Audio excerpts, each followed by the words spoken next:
Play Asia's Hardy Pace. Desmond Wong from the Gentle Bros. Super Rare Games George Perkins. Jason Perkins from Curve Digital. Special Reserve Games Jeff Smith and Andy Grace. NSCollector's founder CM5871. JP from JP's Switchmania. And the return of Troll and I? All of this and more in this special On the Shelf 1 year anniversary podcast. Episode 12 starts now.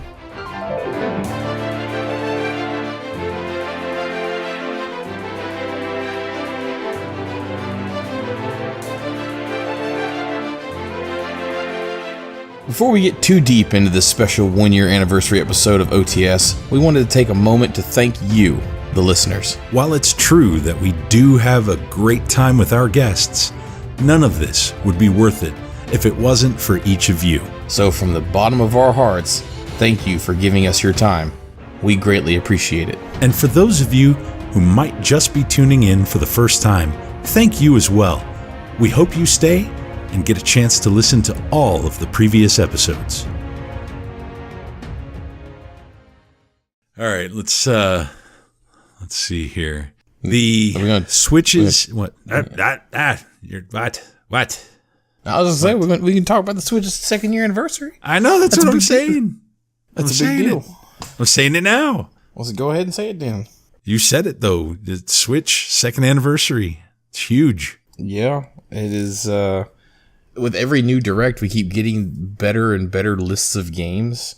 Know, it doesn't show any. It's not showing any signs of slowing down. I mean, everybody knew that 2017 with Breath of the Wild and Odyssey. Okay, 2 games from Nintendo and just blow it up, and it's going to be massive. And they both get nominated for Game of the Year, and they're just one of them amazing. Wins. Yeah, honestly, it's as close of a tie as it could have been.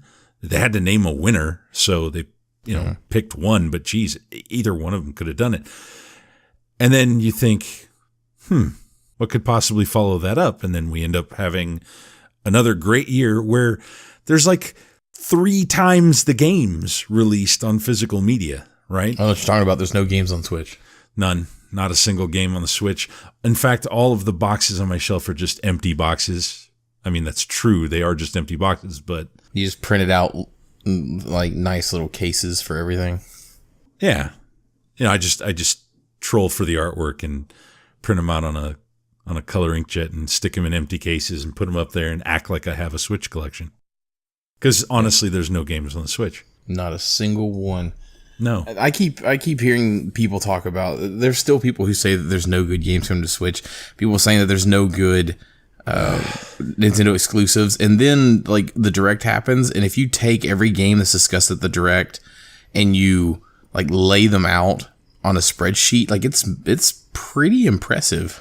Yeah, and then people still will find ways to tear that apart. Yeah, I don't know how. I know we have a whole separate section where we're going to recap the entirety of Switch Year 2. We're going to have a wonderful guest on with us, JP from JP Switchmania, and we're going to go through all of that in a minute. But I'm still blown away. It's been a hell of a ride for Year 2, and like I said, there's like 3 times the amount of physical releases this year than there was the previous year.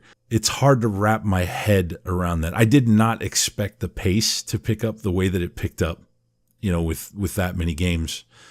Yeah, there was a couple of times where you came close to saying you might have to change your collection style because your wallet was just getting emptied so quickly. Yeah, I mean, the holiday season was bustling. We expected that. I think everybody expected that. It's the holidays. Everybody gears up. They want to get all their titles out on the shelf before it's Christmas time, before it's actually time to put little Johnny and Susie's presents out underneath the tree. But there was 1 week in the fall that had like 7 or 9 titles released in a week. I know. And that was probably just the domestic titles. Yeah, counting the imports. My collection, I had to slow back in year 2. I have an entire year 1 complete collection, 100% ESRB complete collection for year 1, including the limited releases like Retro City. So I have all that, but then when year 2 started, it was crazy. Yeah, I couldn't keep up. Insane. I'm like skimming through year 2. It's still kind of wild to see how many releases, and it's fairly well balanced. I mean, there are titles of every kind. We had a lot of different things happening throughout the year, and they're coming from a lot of different regions. We even saw some interesting region codes. I know that the imports aren't like your thing, but we had a cartridge for Sikio Collection Volume 2, which had a cart code with CHT on it, which was new. So that was I do remember that getting talked about. Yeah. Yeah. We had a KOR cartridge for Sikio Collection Volume 1. So that was the first, the Korean cartridge. Coming out of Play Asia, they had RXN, Raijin, and Shikondo had ASI on the cartridge, which was kind of neat. I think there was even an EUR 1 where it had a 1 at the end of the EUR, which was different. There's some neat little things with the physical stuff. Here's another interesting stat so far. So, I keep all these statistics for each of the different years. The average cost. Now this is me. This is my average cost after shipping, tax, discounts, all the different things are calculated into this. Year 1, the average cost was $41.20 per game. Year 2 actually dropped to $37.31 per game. So that's a $5 average drop. I don't know what to make of that, but kind of an interesting thing. It just means that the range of prices was larger over a larger scale, so that more games with a larger range of prices. It's just kind of neat though to see, because when I look at mine, I'm still doing a lot of imports. Had I cut those imports out, I bet you that price drops even further. Yeah, I'm looking at currently 36 games that I don't own ESRB that are out right now. In year 2. They're all year 2 games. There's 36 that I don't own. The oldest being Wolfenstein 2, which came out June 29th. Side note on that, and I know we don't talk about it much here, but did you see where the folks that have hacked into their Switch have figured out how to adjust the clock speed, and Wolfenstein 2, as well as a few other games of a similar nature, do run better? They actually have like better drawn shadows, less pixelation, etc. I had not seen that, but I wonder how that helps Ark, because Ark is damn near unplayable. It still baffles me that that's even on the Switch at all. It doesn't seem like a game that should be, which is weird because I think most games should be, but that does not fit. That should not be on the Switch. No. It's crazy. Again, wild, absolutely nuts year 2. We're going to get way deeper into that in just a little bit with JP. But, I don't want to bury the lead here. OTS anniversary. It's been a year to the day. You have put up with me for a year, or I've put up with you, however anybody wants to look at it. So that's what I was going to say. It might be the other way around. I don't know. I'm a bit of a perfectionist. You said it before we went to go record. Yep. No. Yeah, it's been interesting, and we have so many more plans for the future. Like it's crazy to think that we started off doing what we're doing, and we've we found a niche when we started doing the hitting shelves videos. Those picked up some good traction. Easily our most popular overall. Yeah. And now we're dipping into more like features. I mean, it's just really interesting where we've come so far and what our plans are for the future. I think it's going to be I think year 2 is going to be probably more fun than year 1. I mean, year 1 was a lot of like getting grounded and growing pains. We lucked out with a lot of our interviews, but for the most part, we were just kind of discovering how we were going to do what we were going to do. And now that we have that established, we just take it in another direction. I really enjoyed doing the different segments that we tweaked towards, where we brought in the game of the month to actually pair up with the subreddit. As much as I'm not a fan of wanting to or needing to play Troll and I again, obviously we're going to cover that later in the show. But that kind of goes with, hey, whatever the game of the month is over there, that's what we're going to focus on. So what we're going to play, and you're going to get to hear our takes on it. And I think we got a lot of good feedback on the Monster Boy segment. I think people like that we're going to do that we're going to follow that. I think people enjoy some of the other segments, like This Month in Gaming History. I think, This month in Gaming History. You still got to work on that. That's right. I probably do. But essentially, I think that those things are going to kind of be a nice glue that holds the rest of the episode together when you look at it from the podcast side. Plus, they play really well as individual videos. I think people that don't want to listen to the long form have a nice container now that they can kind of just pop in, watch one of these little ones, pop out, be on their way, do whatever they want. Yeah, and the to get back to the tying in the game of the month from the subreddit, because really that's what the podcast is ours, but it's really an extension of the subreddit, because we have our own subreddit and we have our own Discord, but neither one of them are really used for anything public. But literally all of our interaction, and we always point all of our listeners to the NSCollector subreddit and the NSCollector's Discord, because that is where this all started, and this is a lead back into that. Speaking of which, later on in this episode, we will be speaking with CM5871, the founder, the person who actually clicked create subreddit and typed in NS Collectors.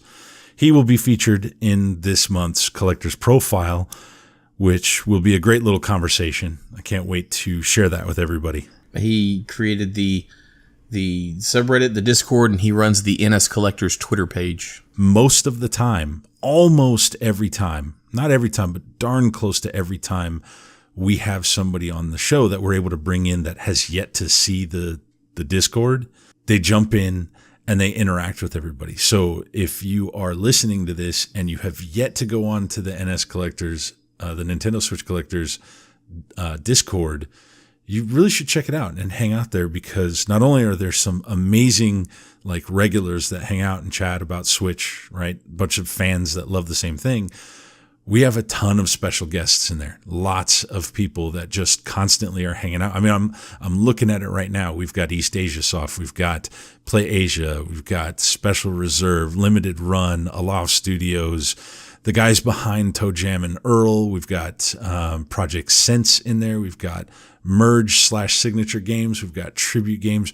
All those guys are actually connected live right now, and there's still more on top of that pop in from time to time. I know that George, who's going to be on the episode in a little bit, was in there earlier tonight. It's a great place to be, and sometimes, just sometimes, we get a early look or a first look at new stuff before everybody else. Yeah, I was gonna say that. Yeah, and another thing that we can tally on to our accomplishments in the first year is we were featured twice in Switch Player, and you were featured a third time. Yeah, that physical copy for the third one hasn't quite come out yet. I think they literally just released the PDF less than a week, or about a week before we're recording this. It's super exciting, though, that we had a chance to bring OTS to a physical print magazine on a platform that we both love. Yeah, we were featured once for OTS. We were featured again for Switch Core, and then you got your third feature after that. 3 consecutive issues too. I know, it's insane. It's insane. That's another thing though is SwitchCore. You know, we were both founding members of SwitchCore. There were 20 founding members. Most of those are now in the Discord as well. So it's just another place for us to all kind of, you know, share the information. I'll tell you, in a lot of ways, it's almost as if we have this great group that's the inside track. You know, we talk a lot through memes and pictures too, which is a lot of fun. So, oh yeah. But and then I did that little blurb video today for Terra Victoria, as a little joke for her. It's so goofy. Liar princess. Yeah, it was a little goofy. It was a little goofy video, but it was fun. It was a fun little goofy video. I'm just gonna say, if you do more of that, that's gonna stay on your channel. That's fine. That's fine. Well, that's one. I uploaded it to my channel. I got to the upload and I was like, is this gonna be quality high enough to go on the OTS channel? No, I don't think so. I better put this on my channel. Speaking of stuff though that's going to happen on the channel, I mean, you know as well as I do that this is turning into a Twitch gig pretty soon for us. Oh yeah, no. If not before, then by the middle of June, I would say. Yeah, we will be. Yeah, if we don't dip a little bit into it before, which we might, because as a little hint, I still have my Wii U plugged into my Elgato. So well, that's cool. I don't have mine anymore. Well, I can still crank out some content there if I need to. Then what I'm gonna do is we're gonna put you on stream. We're gonna do this together, and then I'm gonna make you play my levels. You're gonna have to play the levels I made. That's how we should be doing this. We're going to go through every single level. I'm hopeful that since neither one of us are Kaizo players, that your levels won't be horribly difficult for me. But I think maybe there's like one that has a single shell jump because I was like screwing around practicing with it. But yeah, but other than that, like I'm not a big fan of, I'm not a big fan of certain elements within Kaizo. Some of it I think is cool and I actually do use certain elements from Kaizo, but I don't like build Kaizo levels generally. However, I do have one that on the surface looks a hell of a lot like it's a Kaizo level, and I can teach you how to play it. It's great. I've had nothing but fantastic feedback from people that have played the level, but I have to guide them through. I was like, no, just try this. And then they're like, oh, that totally works. So yeah, we're going to be doing that for sure. So you need to dust off that Wii U. I'm going to have to get our shit together. That's right. I said it on OBS. We're going to have to get some templates made. And then just look, in the future, people, the OTS Twitch stream is coming. Super Mario Maker 2 is going to be a whole new world again for us, and you're gonna be doing some of this stuff live. No, I'm looking forward to that, and I feel like there's probably some collaboration potential when we get down to, because I know of a lot of content creators that are really focusing on Switch that are super excited about Mario Maker 2. Oh yeah, so there's a whole community for that. We may have a lot more collaboration coming down the line. People coming up, people that we already know, that we have spoken to in the past, because we used to both be pretty big, not majorly big. We both knew a lot of people in the Mario Maker community. So what a way to like wrap up this second year, right? To have that as an announcement. Not to mention all the other things we talked about in the special direct coverage with JP. I couldn't think of a better way to end the second year of Switch and the first year of OTS than by having such a great direct. And we'll get to that at a later time. But I think it's time that we can go over the recap of the Switch's second year itself with a special guest, JP. Welcome back to the podcast, JP. We're going to talk a little bit about Switch Year 2. How are you doing today? I'm great, thanks. How are you? Doing wonderful, wonderful. We are enjoying this awesome 1-year anniversary episode of the On the Shelf podcast. Man, can you believe it's been a year? Oh, that went fast. And congratulations. Thank you. I think Cyrix and I have been putting so much work into this particular episode. It's been a little difficult to enjoy the episode too, wouldn't you say? Yeah, we did take a small little break last night or the night before. My days are bleeding together, but we took a little break and checked the analytics that we have, and we really are happy with the way things are going. Obviously, we're not where we want to be. You know, that's the passion that we have. We want to do more. We want to bring this to more people, but we're really happy with where things are going. So, thanks for joining us for this little bit. We thought, since you spent some quality time with us this year in a couple of different ways, obviously we had a little, discussion about the direct not too long ago that happened last month in February. But we thought we would have you back and just have a little chit chat about the second year of Switch, considering how much we've seen. In fact, we were talking earlier about this. There were just about 3 times the amount of physical releases in Switch Year 2 as there was in Switch Year 1. How crazy is that? And how's your wallet feeling? It tries to run away. I have it chained to me so it doesn't go far. My wife has reminded me of how many games have come out. Amazon has reminded me of how many games have come out. I mean, as a collector, I never thought it would get to be this point with the Switch. And the system was first being announced. I honestly thought it was going to be like the Wii U. They had a soft launch schedule of release titles. When the system came out, I think there was 5 titles to buy, and I was like, this is manageable. The Wii U, only had around 200. I think I could collect this. And then a month went by, and people were like, you know what? The system is doing really well. And then all of a sudden, like, the floodgates open, and we saw that Year 2 just exploded, which I'm sure we'll talk about. But yeah, for me, it's been even worse because, as you know, I collect collector editions, special editions, variants. So to me, it just exponentially grows my collection above just the North American releases. But I mean, here alone in the US, there were so many titles that came out, so many good ones, a few bad ones. But overall, I love collecting for the Switch. It's been my favorite system. And I'm probably going to say after Year 2, it's probably one of my favorite systems of all time. Now, I thought what I would do, since I've generally got a chronological list, I'm not going to obviously touch every title because holy moly, that would be too many.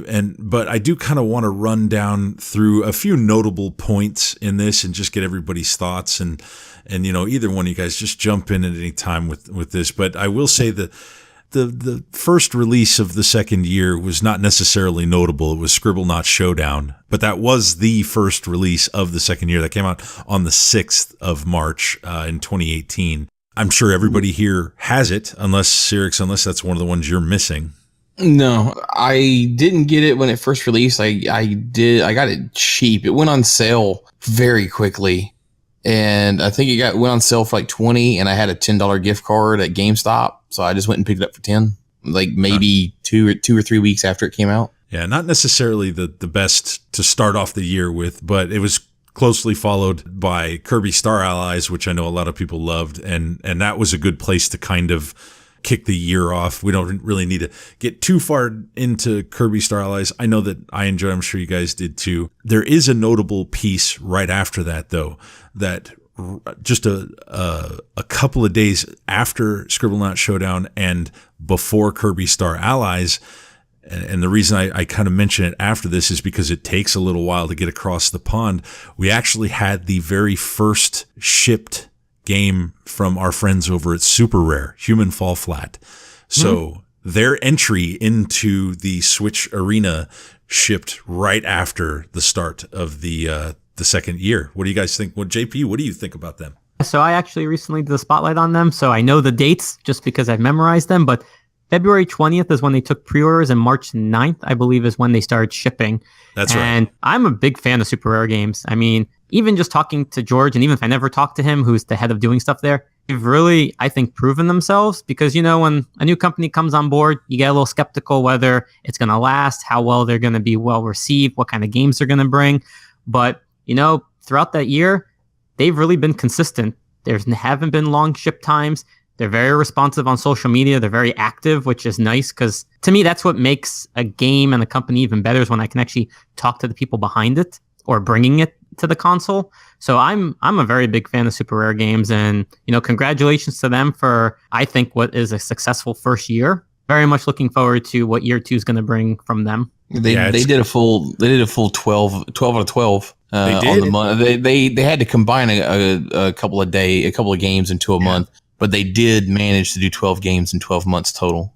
He did, because George had mentioned that they did fall, I think, during the summertime a little bit behind, but their goal was to do at least one game a month. So before they hit their year 2, they did finish and bring out all 12 games, which is impressive. And a lot of the times what's smart is that they have the games either readily available or just about to arrive. So when you're pre-ordering, you're really kind of buying it sometimes where you order it and then it's shipping the next week even. Yeah, it's pretty amazing what they've been able to do. And the great news about this is we're going to be able to talk to George a little bit later in the show. So we're going to cover a little bit of that and ask him a little bit about how he felt through this particular year as well. So it's just a wonderful thing to be able to see a company like that come out swinging and really accomplish what they set out to accomplish. I'm going to make a note about a game, and then we're going to skip past, and it's going to come up again. Just keep in your heads, and you'll know what I'm talking about. Wild Guns Reloaded. So Wild Guns Reloaded. Make a note about that. That came out on the 17th. We're going to come back to that because in between that and another game is Labo. Labo came out on the 20th of April, and Labo was different. Maybe more different than anybody would have imagined. Cyrix, what's your take on that? What do you think? Labo is not a game. Labo is a way of life. And that's Labo is ingenuity. I think that Nintendo's really good about coming out with new ideas. They brought motion controls in really well with the Wii. We have the HD rumble that we get with the Joy-Cons. The Joy-Cons themselves are motion control, and they have IR sensor. It's really well engineered and new ideas. And then to take a new idea in the Switch, the first hybrid console really, and then immediately turn around and say, because this is a hybrid, we can also do this, and then throw out a completely new way to use the Switch. That's just, it's an amazing feat. Even if you don't like Labo, you have to admit that it's an amazing feat. It's an amazing structure for them to come out and do, just because they can. Like, no other system can do this. After Labo, and I'm going to bring that other game back, Wild Guns. So a week after Wild Guns came out, one of Cyrix's favorite, Galgun 2 comes out. But there's something you joke, but that is. I'm not joking. I know it's a favorite of yours, but I'm bringing it up for a different reason other than that. And I know both of you guys know what I'm talking about here. I can remember when that occurred. And I came home from work on lunch, and my copy from Amazon was waiting for me, and I opened it up and actually took a screenshot of the misprinted cover and messaged it to Soul on Discord. And Soul was excited because that meant that because they shipped them out that way, because people had reported it, but we didn't know if it was fixed or not. And because I'd gotten mine, he was very sure that he was going to get his. Yeah, there was no knowing at the time when that happened and reports were first coming out how widespread that was going to be. We didn't know if it was just going to be, a very small amount or if it was going to be the entire first run. Turns out it was the entire first run. Yeah, you got to figure somebody was asleep at the wheel for that one. Did you fill out the form to get the correct one? I did. In fact, when I got it, it was bent. So I went back and filled out the form again and got another one. I'm going to skip through. There are some other notable games in here, such as Donkey Kong, Tropical Freeze with everybody's favorite Funky Mode. It came out in May 4th. So did you get a chance to play through in Funky Mode? That's actually how I played the game. It's probably preferred at this point because the original is hard. I did not play Funky Mode. Yeah, and you regret it, don't you? No, because I didn't play it on the Wii U, so I wanted to see what all the fuss was about, and I completely understand now. A small footnote after this was just a little bit over a week later, Hello Kitty Cruisers. I mentioned that just because, as a lot of people know, that was so rare on the Wii U. It was shocking that was going to come out on the Switch. The Switch release actually reduced the value of it in the secondary market on the Wii U for a little bit too. Personally, same date, much better game, Battle Chasers Night War. I'm just making that note personally just because I thought that was one of the best games of last year. Yeah, we covered that crickets, in our crickets. we covered that in our Fave 5 video. I do recall. We had the Street Fighter 30th Anniversary Edition, which compiled a bunch of the old Street Fighter games. Now, this is something that did come out on other platforms. Unfortunately, the bonus item, which was Street Fighter 4, I believe, did not land on the Switch. We've yet to see that hit the Switch. But this was kind of neat because it was after what happened a little earlier, with a week earlier with Mega Man. And then we saw Street Fighter coming out, and we knew Mega Man 11 was going to be coming out, and Mega Man X was coming out. Capcom, sort of the beast has woken, right? And I sort of saw this as maybe Capcom starting to come back a little bit. What do you guys think about Capcom this last year? I think they've really shown themselves more on the Switch this year. I'm very happy. I love compilations, and Capcom has a very big library of classic games. They need to learn to give us more cartridges, though.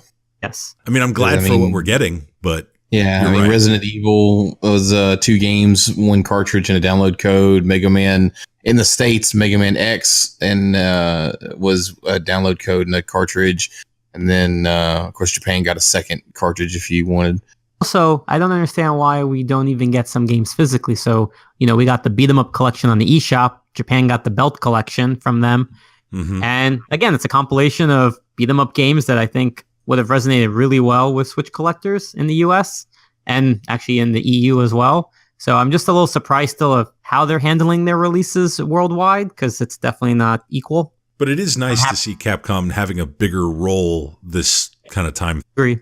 Maybe Konami could learn from Capcom. There are I'm going to mention a few titles that happened kind of in a row in a very short amount of time all together for a big reason here. And one of these happened on the same day as Street Fighter as well as, so we had Owlboy, we had Yoku's Island Express, SteamWorld Dig 2, Yonder comes out. So I'm mentioning those specifically because these games are a great representation of the indie gaming scene on the Switch. And if there's one thing that holds true throughout the entire list for the entire year, including last year too, is the Switch is just rife with lots of great indie games. What are your thoughts on the indie game scene on the Switch? I love it.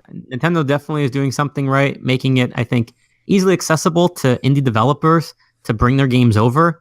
I mean, every day you hear of a multitude of announcements of new games coming out. And even if they are only digital, I mean, it really shows that they believe in that community.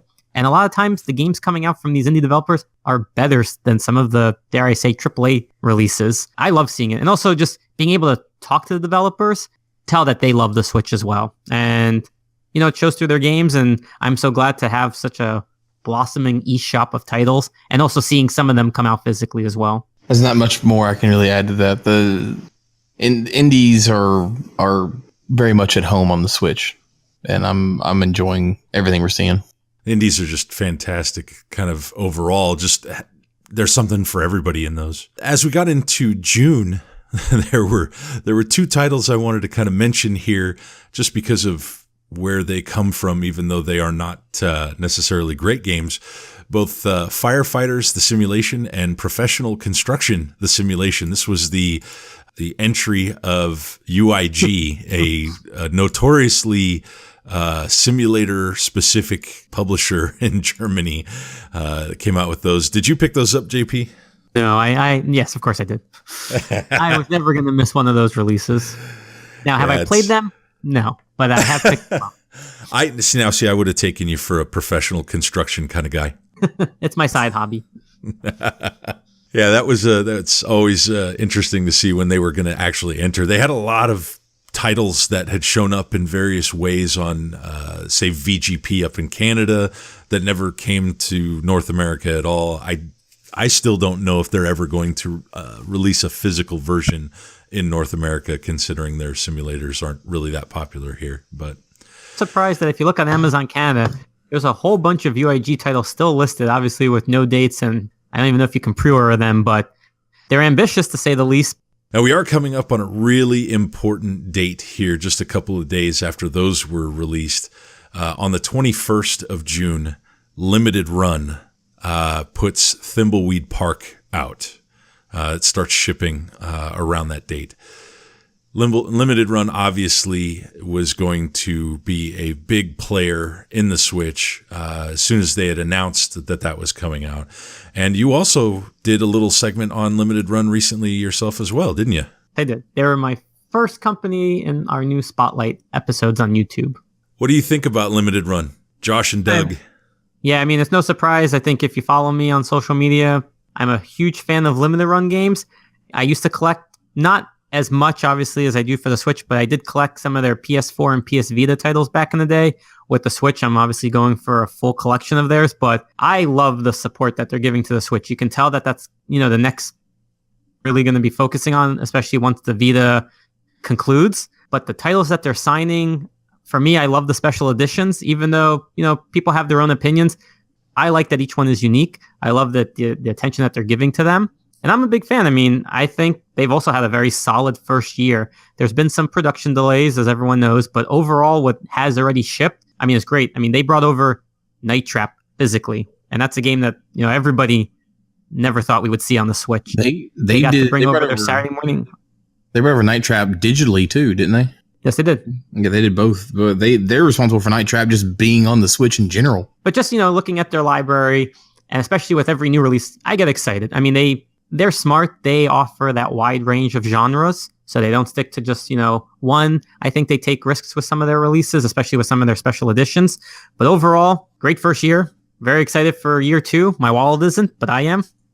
Yeah, kudos to them. Yeah, Limited Run. Josh and Doug do a wonderful job attracting some of the titles that a lot of people want to see. So it's great to see them doing that. Another publisher, as we move into July, had their first limited release. Play Asia, with their partnership with East Asia Soft, had Dimension Drive going out on July 10th. I like what Play Asia's doing. I wasn't a huge fan that their first three titles are shmups, because shmups aren't really my favorite, but I was super excited that they were bringing us something at all, and the price was great, the shipping cost was great, and just talking with them, you could tell that they had a lot of plans going forward, and I'm really looking forward to the more stuff they're doing. But I was super excited when they got into the game. Dimension Drive, like I said, I'm not a big shmup fan, but Dimension Drive isn't a bad one, especially as their foray into Switch. They definitely picked a good one to start with. I would agree with you there. And Hardy is on our show as well, so we'll be hearing from him momentarily. Actually, yeah. One thing, I would make a comment is that if anyone's noticed with East Asia Soft's releases, they actually reverse the number of available quantities between the regular and the limited, because with at least I know with Dimension Drive, they had more regulars than limited. And then I think once people realize that for about $10 more, you get this special edition with a lot of good, they actually reverse the numbers where there's more limited than regular releases. So yeah, it's kind of neat. They definitely see that they have a good price point, and I think it's clear with collectors that they're very fair in how their price structure, what they include. I mean, it's a whole box of really good content. So I'm very happy with East Asia Soft entering the Switch arena. Most definitely. We're very happy to see those continue. And, I know that it feels like there's a lot of small print publishers, but at this point in time in the calendar, those were the three. And those are generally the big three that we have to hear from. Now, just a few days after PlayAsia began shipping Dimension Drive, Octopath Traveler comes out on the 13th in July. And Cyrix, what do you think about Octopath Traveler's impact this year? I feel like it should have won the award it was up for at the VGAs. Yeah, for visuals. The game was absolutely beautiful. They were going for the simplistic 16-bit look, the classic RPGs that they put out. The story was a bit long in the tooth and not super cohesive, but it got its point across. It was definitely, for me, I don't know that it was worth the wait, but I'm sure it was for some people, but it was still a good game. Like, it's a game that I recommend to fans of RPGs. I wish the story was more concise, but the impact it had on the Switch was definitely felt. There was a lot of hype behind that game. It spawned a lot of Switch love, for sure. I was happy to see Square release it. I got to play the 2 demos that they had put out originally. I haven't beaten the game, probably haven't even gotten that far into it. Very ambitious, it's very big. It has a great deal of content inside. I mean, I'm glad to have seen it released. It's not, I wouldn't say it's my favorite RPG of all time, but it's definitely a welcome addition onto the Switch, and I'm looking forward to what comes next. I agree. I think, the visual style, kind of what you talked about, Sirix, too, with that it was so striking. There's a huge amount of potential to use that in some other ways. And I'm kind of hoping that they come out with something, maybe even a sequel that changes things up a little bit and gives us a little bit more. We'll see. That was kind of mid-July. And to be honest, what happens for the next couple of months is just a lot. We saw a rather large August as far as game count goes in the United States alone. Not to mention there was a couple of international titles, one of which I'm going to make a quick note about, has a ridiculous secondary market price right now, Lovers in a Dangerous Spacetime from Super Rare, which is frequently seen at the $200 mark at this point, which is completely artificially inflated. There's, not necessarily a huge playable demand. Like, there's not a ton of people screaming to be able to play the game, because if you just want to play the game, you go out and buy it on the eShop. And it's not like this had a dramatically different amount of cartridges made compared to some of the other ones either. So it seems to be an interesting title to be inflated so heavily on that secondary market. I think this was one of their lowest printed titles, though. They only had 3,000 copies. That's which relative. Is still a lot. Yeah. Yeah. Yeah. I mean, it's still a lot. Don't get me wrong. It's a cult classic for as far as indie games go. It has a huge following. I've seen it go as far as in terms of asking price. I've seen it go as high as 400. It's very strange, though. That's it is strange. High. Well, and if you look at other super rare games online in the secondary market, obviously N++ is either still is or just recently sold out. But it's like the lowest one. The rest of them are pretty up there. I know Shelter Generations is up there in the hundreds as well. It was kind of unexpected, but at the same time, it was unexpected that it would go up so high. I did expect that it would be high, but not that high. I'm kind of happy for Super Rare that they have a game that is in such demand that it would cost that much. At the same time, I feel really bad for any collector who doesn't already have it. As we move down to late in August, the only reason I'm bringing this up is because you're such a big fan of this, but Rocket League Ultimate Edition, which is the second version of the game on the Switch. Rocket League got a release in year 1 and 2. Yeah, how about that, man? What do you think about that? Oh, I love it. You can release that game a million different ways. You could put one extra code in. You can make the cover shiny or black and white. I don't care what it is. I'll buy that game every time. Psionics and Panic Button, please do not release that game a million times. Yeah, that was an interesting one, but it is the first one where we get a revision on cartridge in the United States. So that's kind of a notable release in that way as well. Other thing to note is that if you collect just the cases or the cover art, there's revisions. There was 2 versions of that. One with like an embossed, you could feel the texture, and the other was just plain printed. And found out by accident that this existed, so I lucked out. As we moved into September, there was a third Labo release, the vehicle kit. So that continued. Do you guys think we're going to see Labo kit number 4, Toy-Con 04 this year or this Switch year? I don't see why we wouldn't. I know that there's some rumors going around about virtual reality, but I don't think there's anything concrete yet. No, I think we will. I think it's starting to find its footing. You know, they've had price drops or at least sales on all of them, so there's no reason why anyone who wanted to try it shouldn't have already bought it at this point. I think it's going to keep going. You've seen that it had a good market in the classrooms, right? They have like education programs now with Nintendo Labo where they partner with schools.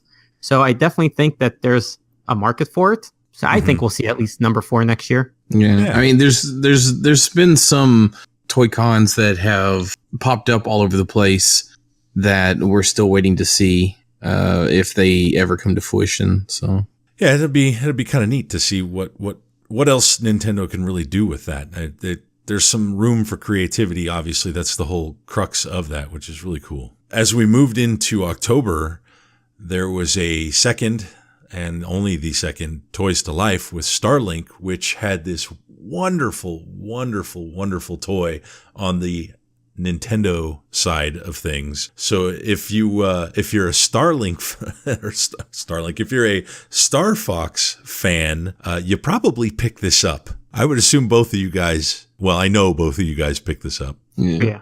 One thing with Ubisoft is you don't need to buy their games day one, is what I'm learning, because they always go on sale.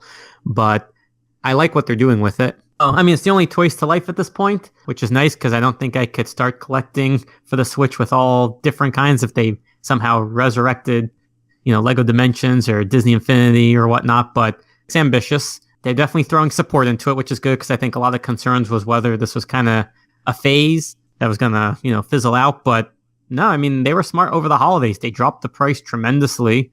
So again, hopefully picked it up at this point. Now they have more Star Fox content. I'm curious to see what they're going to do with it in the coming year. Yeah, I've got my R-Wing nicely displayed up on my the top of my shelves, so that's really cool. Let's see here. As we moved on through this and we got a little bit further down, there was just some neat little notes like we saw, and I sort of skipped through these, but when PlayAsia came out with their varying games that are exclusive through them, either through East Asia Soft or just some of the stuff that is exclusive to their distribution channel. We saw some neat cartridge codes coming in. So they had they had a couple of ASI cartridge codes. They had a KOR cartridge code with Sikio. We had a CHT cartridge code with that.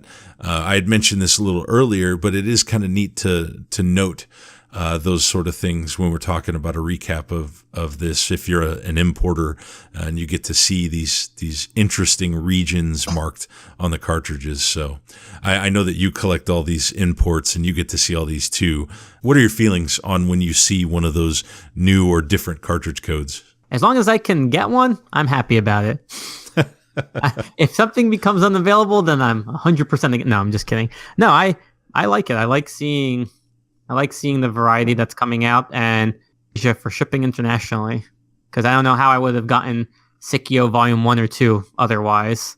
Yeah, that's pretty much the only channel you can get that through. So, if you know somebody overseas, which I don't, so I'm just happy that they provide that service. And yeah, I have a feeling year 3, I can't even imagine what we're going to see that we don't even imagine yet coming out from all over the world, as I'm sure more players are going to be entering now. Yeah, there will definitely continue to be more and more people looking at buying all these different games. As we continued through October, I wanted to stop on one where Cyrix had actually done a featured video on this for Paw Patrol on a Roll. The reason I stop on this is not only was it a Walmart exclusive, which I think was the first one of those, there's this whole genre of children's games, or at least the games geared towards the younger audience. And Cyrix, I kind of wanted to get your take on that. Paw Patrol, I'm glad that they're bringing kid-centric games to the Switch. Especially since I have such a young child, and he enjoyed watching me play Paw Patrol, and he enjoyed trying to play Paw Patrol himself.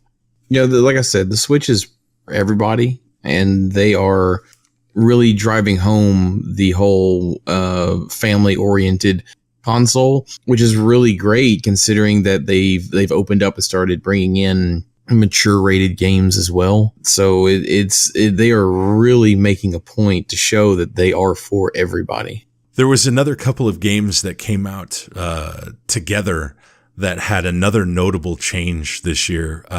We had Hasbro Game Night and the America's Greatest Game Shows, Wheel of Fortune and Jeopardy.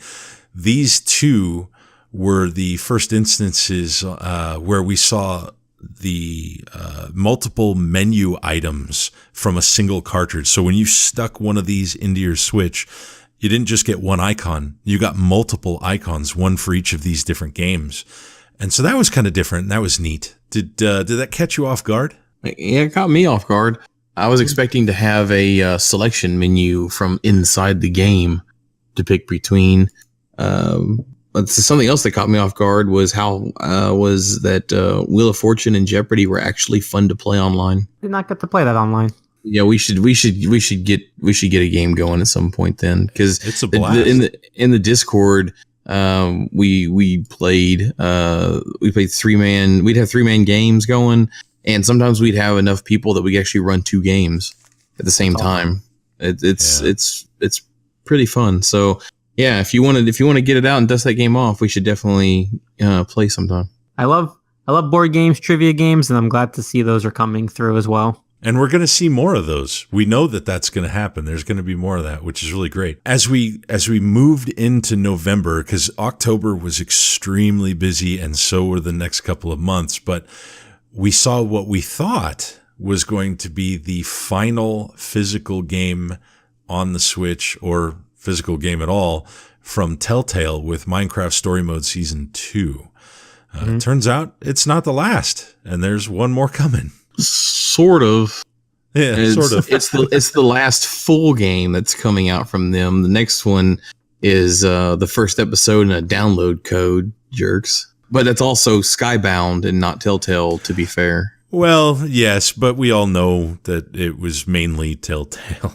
It's Telltale's story just being finished by Skybound. But it is a sad note to put in here and to show that last one with that Telltale logo. And, we touched on one of our earlier podcast episodes about mismanagement. In fact, we were talking to Henry Hoffman about this topic of mismanaged and the indie game industry and even just the gaming industry altogether, with developers having problems with different things such as, crunch hours, crunch culture, doors closing, pay scale issues, that type of thing.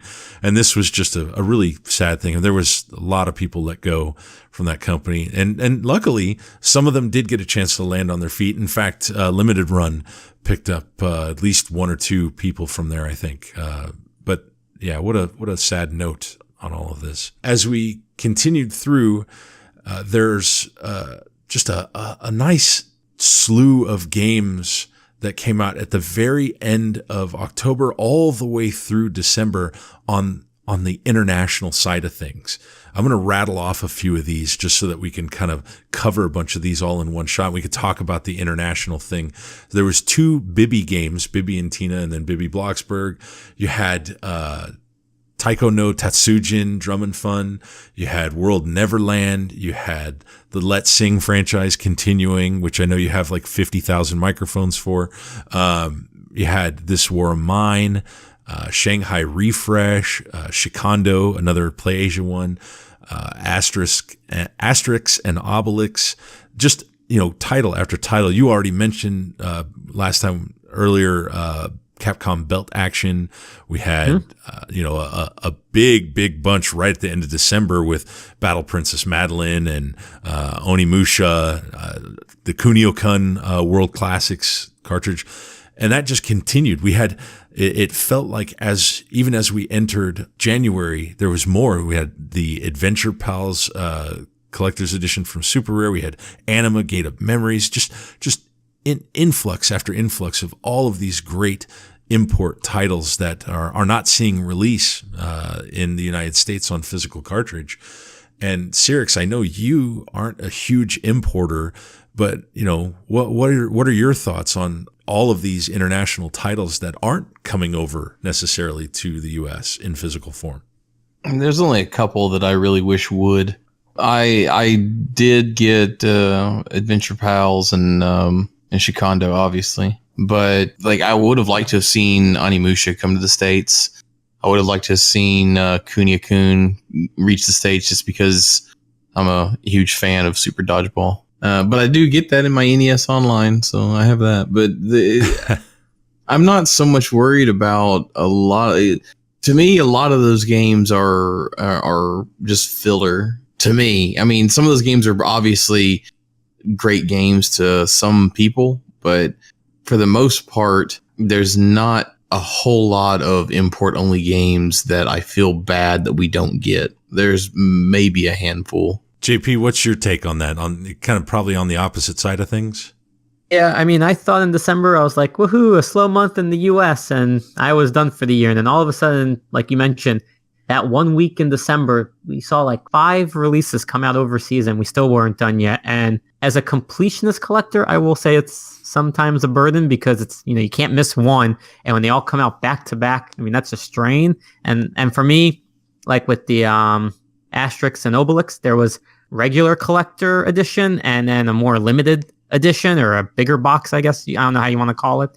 But seeing all the titles come out, I mean, it gives you such a variety of games to play. But yeah, sometimes, especially in 1 week, because one title that you didn't mention that also came out in Japan only, which was odd, was Mantis Burn Racing. So we saw that as well. And you have to be on your toes to know where they're all getting released sometimes. Yeah, it's certainly difficult to track all of that. And I think that's why we have such a community, right? We have the group of people on Twitter. We got the Discord going on. We got the subreddit. There's a Facebook group. There's all kinds of crazy, ways that people try to come together to keep track of all of these things. It's impossible almost unless you have no job or spend all of your time trying to track down every single release. And even then, things start to slip through just because of the volume. I mean, I will say, but they had recently announced the Skybound Collector's Edition of Walking Dead Final Season. That was an online store exclusive through them. I was getting a root canal when it got announced. And thankfully, the dentist had to walk out the room, and I checked my phone, and 20 people had mentioned it. So what do? I quickly go on, but I don't even know how you keep up with some of them sometimes, unless you're on a press list or you have somebody that's watching everything, or a combination of all that stuff. But I mean, they're coming out of the woodworks at this point. In mid-November, I know I pulled a lot of titles together, but in mid-November, we had the Pokemon Let's Go Pikachu and Eevee. And the reason this is notable, obviously, is it marks the first entry of Pokemon on the Switch. And I know we're looking forward to a mainline game later this year, but this is obviously notable as well. Did you play the Let's Go games? Did a little. I haven't gone through all of it, but no, I like the remaster of it. The fighting system or battle system. We're used to if we've been playing Pokemon Go for a while now. But no, I think it's a great first entry into the console as we wait for, I guess, a true new one, the next generation one to come out. But no, I think it fits right at home on the Switch. I know Cyrix got some mileage out of it. Yeah, I definitely enjoyed it. I mean, I had issues getting a hold of my copy with the Pokeball, but I did enjoy playing the game. And this was one of those ones that I feel really bad for the variation collectors, because you had Pikachu, and then you had Eevee, and then you had the Pokeball Plus edition of Pikachu and the Pokeball Plus edition of Eevee, and then you had the console versions, the console variations. So it was that was an expensive one for the variation collectors for sure. It's still a good entry, I think, overall. I'm not a big Pokemon fan, but I certainly recognize the significance of the series, and I'm glad to see it come over in this form, since the other one wasn't ready to come out yet, and they're still working on it. But what a neat thing to be able to say it's continuing, it's coming out strong, and I think a lot of people are looking forward to that one. As we kind of wrap up the calendar year and we start to make the turn into 2019, and we're still in Switch Year 2 here, there was another, and I'm bringing it up this way because there was yet another Wii U game that came over, and in reality, this is 2 Wii U games. So New Super Mario Bros. U Deluxe, which combines both New Super Mario Bros. U and Super Luigi U into one game. I thought that was fantastic. I think that and I didn't even play Luigi U. I didn't have that chance, but I think that there were a lot of people that were surprised as to how many of these Wii U remasters that we're getting. You kind of touched on this earlier, JP, the idea of so many of these. They're all coming at some point. I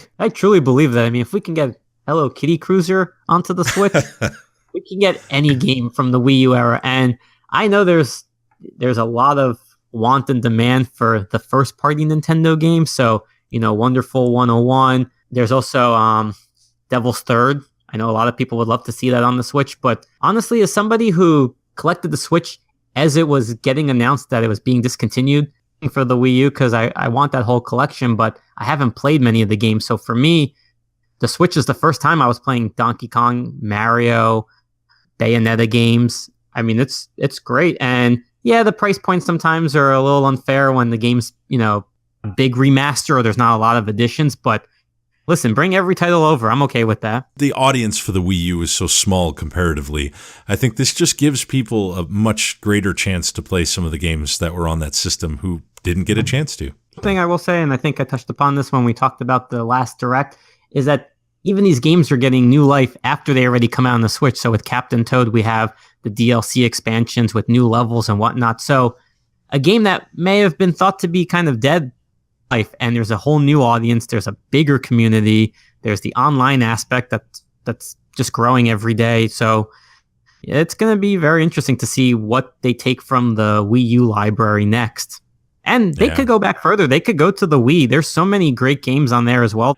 And, if we kind of look, because where we're at in time here, there's an interesting entry that I wanted to interject here, which is when I acquired this, because this is when people started to figure out that this even existed, even though it was released at the end of August. Cube Creator X had a Taiwanese release. Now, you got to be careful because the label on the cartridge is exactly the same as the label on the Japanese cartridge. But if you flip your cartridge over, there is a printed ROM revision code on the back of the cartridge. And it turns out that the Taiwanese release of Cube Creator X had the English patch baked into the cartridge. And so I made sure that I grabbed a copy of this, but I could see this one slipping under the radar for some of those complete collectors who were looking for that English to be on their cartridge. And I know I shared that with you as well. We found out from somebody that was in the Discord. That was an interesting development. I knew once you shared it that it was technically a new cartridge. I had the Japanese one previously, so when I learned that there's an English patch, I had downloaded it, so it did convert it over. But yeah, I'm not going to lie if I said I wasn't searching right now for it. Yeah, it's... You're right. I mean, if the online component ever went away and you didn't already have it downloaded, you'd kind of be stuck with a Japanese version only. So it's interesting that they would have released it the first time over there with the English patch already included. Caught a lot of people off guard. Mm-hmm. Kind of an interesting one. That was probably the most low-key release we've seen of something like that on the Switch so far. Now we're rapidly approaching the end of the Switch year here. There is one other kind of notable that I wanted to call out because it's something we haven't talked about for limited run yet. So the recent release in February of Super Meat Boy. Now this is something that came out. It's a limited run title that came out at Best Buy, but unlike some of the other titles that they released at Best Buy, this actually came out at Best Buy before it's been made available to the public. In fact, as of this airing, it's not even available via limited run directly yet, and that's not here yet. So that's kind of interesting. Cyrix, what do you think about all of this, the way that they've been doing this partnership with Best Buy? I'm happy they're getting their games into more people's hands. I'm not one of the ones who's angry that they're doing retail releases like this. There's plenty of people who are, but I'm not one of them. I don't like that they did a retail release of Meat Boy first, but then again, it for some people that might mean that they're not going to buy the limited run edition from them, so it might make our copies that we get from them more scarce, I guess. Yeah, it's interesting. I'm not against their partnership necessarily with Best Buy. I think, hey, that this is Josh doing what he does best as a business person, trying to strike the right deal in a situation as unique as his. I'm not going to give him any hate. I don't think anybody hating on that is deserved. I think that, he's got to run his business the way that he needs to run it. Same as you. I don't hate anything they do. I'm always surprised when I hear that. They talked about at one point a membership similar to Super Rare Games, and then they said they had like hate mail and death threats, and I don't understand that at all from anybody. They sell video games. You want to buy the game, buy it. You don't. But to send somebody hate mail over that, over anything is ridiculous, but over video games, which is supposed to make people happy, bring people together. With their partnership with Best Buy, I'm all for it. I mean, I think they're doing it smart. They're releasing the covers that are exclusive to Best Buy at some point for all their Best Buy titles onto their website for 99 cents, right? So they had Golf Story, they had ukuleles, Best Buy covers available for 99 cents to buy. So if you don't want to double dip, you don't have to. Best Buy, they've been so active with the Switch community on Twitter that I think I love Best Buy more now than I ever did, just because of their interaction. So I'm glad for that partnership, and it's nice to see that Limited Run Games is branching out into retail. It gives us hope that maybe more games that were going to be digital only now get a new life physically, and maybe you can't buy the Limited Run Games. You have an option now at Best Buy and maybe even future retailers. So I'm not opposed to that. Doug and Josh and that whole team are great people.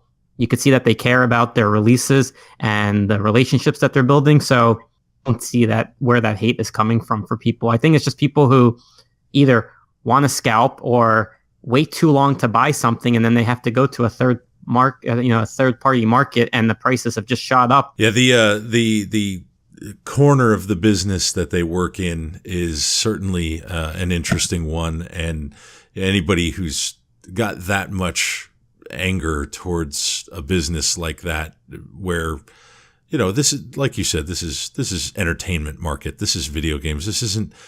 They're not a hospital. They're not the police. They're not an emergency service of any kind. They're not the government. This isn't that critical. So, try not to be that harsh against them, right? There's really no point in that. They're going to supply. It's not like they're not shipping the games. They're supplying the games. They're just doing it a different way than others are doing it. And you can always see that they're constantly trying to improve. They're always making changes to try to, make people happier and to do better and to improve things, but I think people need to give them a little more slack. I will say that if Best Buy got Pixel Junk Monsters 2 before anybody else, I'd be very angry. Well, yeah, but that's not a deal that they made, luckily. So. No. So, that kind of hits a lot of the high points that I saw coming through this. I guess I'll start, JP, with you. do you think that I missed any of the high points on the releases that came out? The releases, I would say the only thing I would touch upon was the console variations. And this is really that first year outside of, I would say maybe the Mario and the Splatoon from previous with the custom Joy-Cons, the back releases of console variations with Diablo 3, which was a GameStop exclusive. We had the Super Smash Brothers and we had the Pokemon. And I mean, that was big. I mean, as a collector, that's huge because that's a lot of money you're investing if you want to. I mean, yes, you could buy the individual pieces overseas if you have those connections or the ways to do it. But at least in the US, the 3 bundles come out so close together that it kind of just wallowed a little for year 3 because there's so many great games coming out that you could see bundled with a system. And it should be very easy for Nintendo to make a custom color, an etching on the back of the console, a new dock. So that's probably a big thing for me to see towards the end of 2018. But in terms of games, I think you hit all the highlights, and we definitely saw an influx of games from all over the world, and I don't think that's going to slow down at all in year 3. So it was a fun year for collecting. I think overseas we did see a Monster Hunter in year 1, didn't we? Monster Hunter variation. Yep, the last one I need. Sirix, did I miss any notable things in the games as far as you're concerned? I mean, we touched a lot of the different points. The games, no. There's 2 things I believe you did miss, but not game related. Not games. Yeah, we haven't touched every topic, but what are those 2 things? Let's bring those up. In September, the availability of Nintendo Switch Online. And then in December, the shipping of the NES Joy-Cons. Very related, those 2 are. Yeah, the online service had a whole list of people's thoughts on it, which for many just decided to those concerns just sort of went away with the introduction of Tetris 99. There was a lot of people wondering, what am I getting out of Nintendo Online other than some NES games that I've played a million times before kind of thing, or a set of, $70 NES the ability controllers to buy a couple of Joy-Cons. Yeah, exactly. So that was a lot of people's questioning. And then Tetris 99 comes out, and some of those people, not all, but some of those people are now shut up. They're happy. Yeah. Well, I mean, because if you look at it from like a full stand back position, you're paying $20 to play. Your Tetris 99 is free, but if you want to say that you're buying just it's $20, and then you can play it for a year, and to get a year's worth of entertainment out of a game for $20 is great, because there's no telling what's going to come up next. But for now, you can pay $20 to play. You can just say that you're paying $20 for Tetris 99. You can say that, and it's worth it. Most people. Yeah, it's kind of a neat thing for them to do, and then you combine all the other stuff. You add on the NES games. You add on the fact that now you have some cloud saves, which people were worried about for the first year and change on the system, and with good reason. I mean, that's not a bad thing to worry about. We obviously had people that we knew that had their system wiped when it was sent for repair, and at the time there was no way to back that up, so they lost a bunch of data, a bunch of investment of their own time in the games. So for that to happen, is a very terrible thing when you've sunk so much time into it, and it's great that they've now got a solution for that. But yeah, good points, the Nintendo Online piece. I did have one other topic with these before I ask my final 3 questions of JP, and that's just simply the thoughts on everybody has about Kickstarter and those types of projects, because we've certainly seen a large amount of really neat projects, at least neat in my opinion. When you take into account things like Netherworld or Hazelnut Bastille or Bushiden and, more. I mean, I could keep going here with some of these projects. Steamboat Billy. That's right. Those kinds of projects.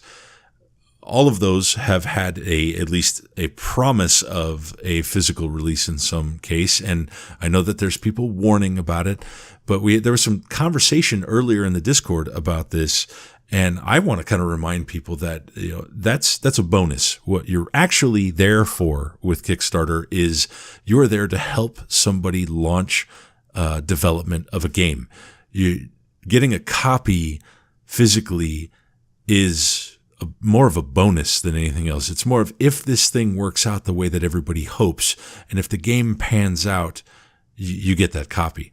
But the point behind the money that you are pledging, keep in mind the word pledging, you are pledging this money to help them develop the game. You're not there. It's not at the retail at that point. This money is going towards development, and you're supporting projects that people are putting hard work and passion and hours and blood, sweat, and tears into. That's my take on it. I'm not a huge fan of the Kickstarter, the Kickstarter way, simply because I want to support the indie developers to bring their games to the Switch. I prefer getting physical media, obviously, so those really entice me. But there's plenty of games that are going to be on Kickstarter that I'm not going to back just because they don't have a physical copy, and I kind of feel bad about that, just because I know that some of those games are really good games. They don't have that extra appeal to me, so I'm not enjoying Kickstarter crowdfunding these games as much as I should, and that's a personal problem. But they're passion projects, and everybody's putting their all into it. And so far they all look promising, and they're all delivering decently well.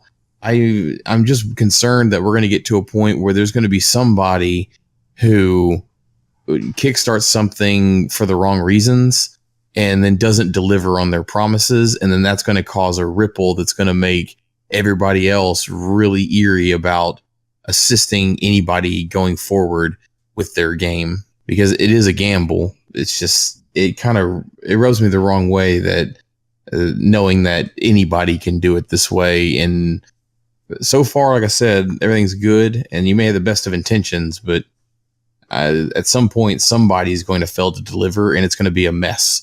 I mean, you can look at Mighty Number 9 for not delivering on their promises, and it was a huge mess. And then there's plenty that just don't deliver anything.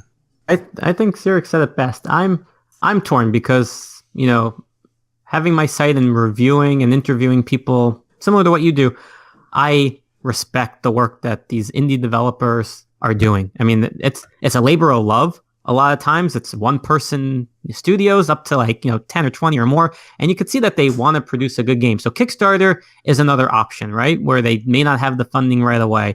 And I would love to support everything. Now, is that, on my Twitter channel, I'm a big physical collector. So many times when I post about, or I share about a new Kickstarter, the first question asked is there a physical? And I don't necessarily want to back something just because of the hope of a physical. I don't want to be that kind of person, because I want to support developers, whether it's digital and or physical. My problem starts to fall now in where are starting to see the market for a physical, right? So they add it on as an add-on, and you hear from some of the other indie publishers saying, well, how could they be doing that for so little amount of money, for so many, for 1,000 copies only, let's say. And it makes you wonder, it's like, are they being ambitious where they know that, adding that physical word is probably going to boost, and, people want to preserve their games. So yeah, I'm going to jump and I'll add another 20, 30, 40, whatever amount it is to get a physical. But yeah, it worries me because up to date, I haven't had a Kickstarter that has promised a physical release their game yet with a physical, right? I think Steamboat Billy and Bloodstained, were the first two, and they're still in development. So we actually haven't seen anything come to completion with a physical. And there was another one with Bloodstained that was crowdfunded through Fangamer, maybe. yes, Yeah, that's Indivisible is the name of that one. And that one's not out yet either. Now, and it had a high amount to pledge for a physical copy. And then they had, collector editions and maps and art books and special boxes. But, that's just their one. But for me, 3 is going to be very interesting because we're supposed to be seeing some of these games get released in this time. And I'm very curious to see what is going to be delivered. I mean, I'm optimistic. I'm really hoping that if they're promising a physical and they're meeting their goals, we're going to see something. But because you lose, don't want to use the word lose because I want to people, but you lose the money if something goes wrong, and that's a lot of money people are putting into Kickstarter now. I mean, every week it seems that we're seeing a new title be announced. So I'm really optimistic, I should say. I mean, Bloodstained was featured on the direct, so that one is definitely coming along. But they have a lot of clout behind them to begin with who all's involved in that project. Yeah, I don't think there was going to be any doubt that was going to make it.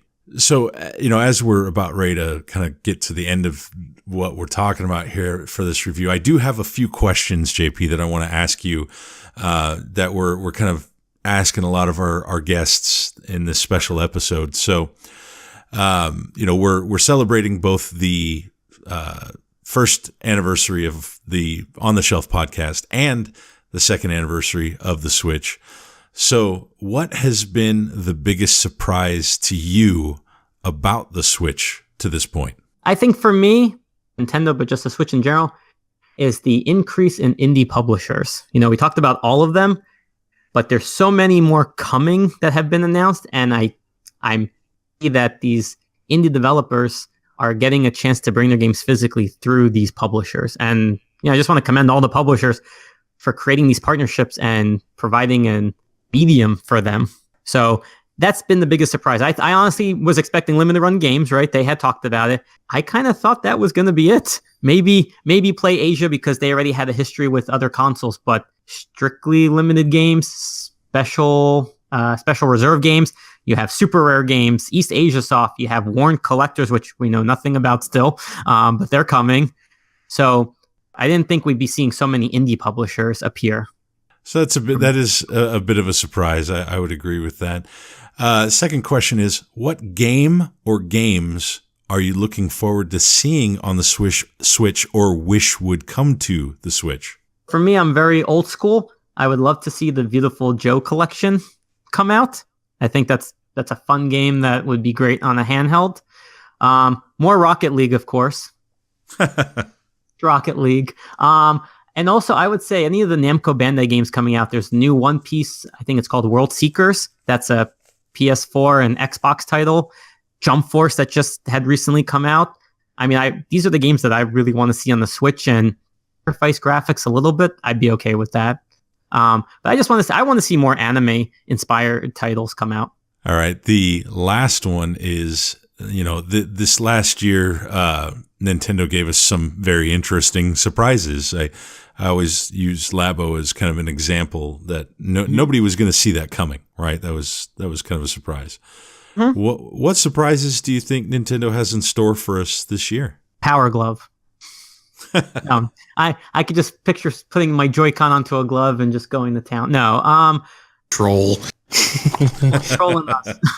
I think, and this is sad to say as a surprise, but folders on the Switch. I'm going crazy at this point because if it's not on my main screen, I have no idea what I bought already.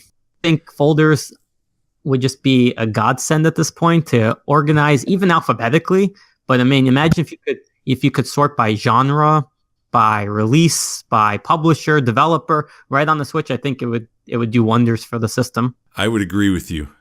I definitely need folders. I have far too many icons. Do you ever go to that last screen just to look at it and like see the crazy mess of titles that are in there? Yeah, especially because your physical cartridges, your image is saved on there. So even if the game wasn't inside your system, you could still sort. I mean, if they had that folder system for your physical releases. But I mean, just digital alone, I mean, I was never a big digital collector, but then games started going on sale, and yeah, I started picking them up, even if we'll never see a physical. I really have to search through that last icon and just scroll like crazy to hopefully find the game and then see if I bought it already. Yeah, it's kind of a wild thing to see that many different things. It kind of makes me wonder what the limitation is for how many icons we can actually get onto that screen. There has to be some sort of limit. We haven't hit it yet, but I mean, if they're going to be supporting indie developers even more in year 3, there needs to be a way to organize all the games. There's so many coming out or get announced that it's going to be impossible. And even after you buy it, it's a shame if you can't find it or you have to go back to the eShop to see if you purchased it already. Yeah, it's just kind of a big giant mess when you look at it there. So, hopefully more operating system updates, including that, to come. And that would be a nice surprise. The other thing we haven't seen kind of along those lines is the use of the little light around the home button.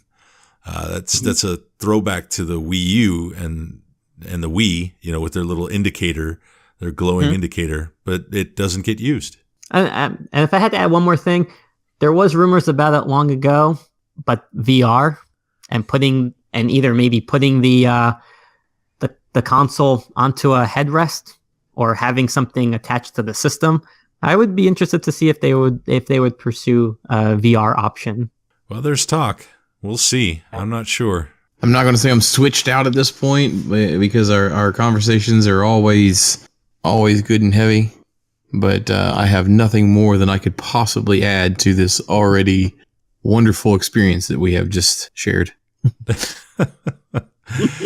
It's certainly a lot. Well, I will say, JP, it's always a pleasure to have you on the show. Thank you for stopping by yet again and joining us for this special episode, 1 year anniversary. We really like having you on and talking to you about the Switch. We could go on for more hours, but we probably don't have that kind of time. I would make time for you guys. But thank you. I mean, congratulations on your anniversary as well. Your podcast is the number one that I listen to. So I'm always happy when a new one gets released, and I absolutely love your weekly release video.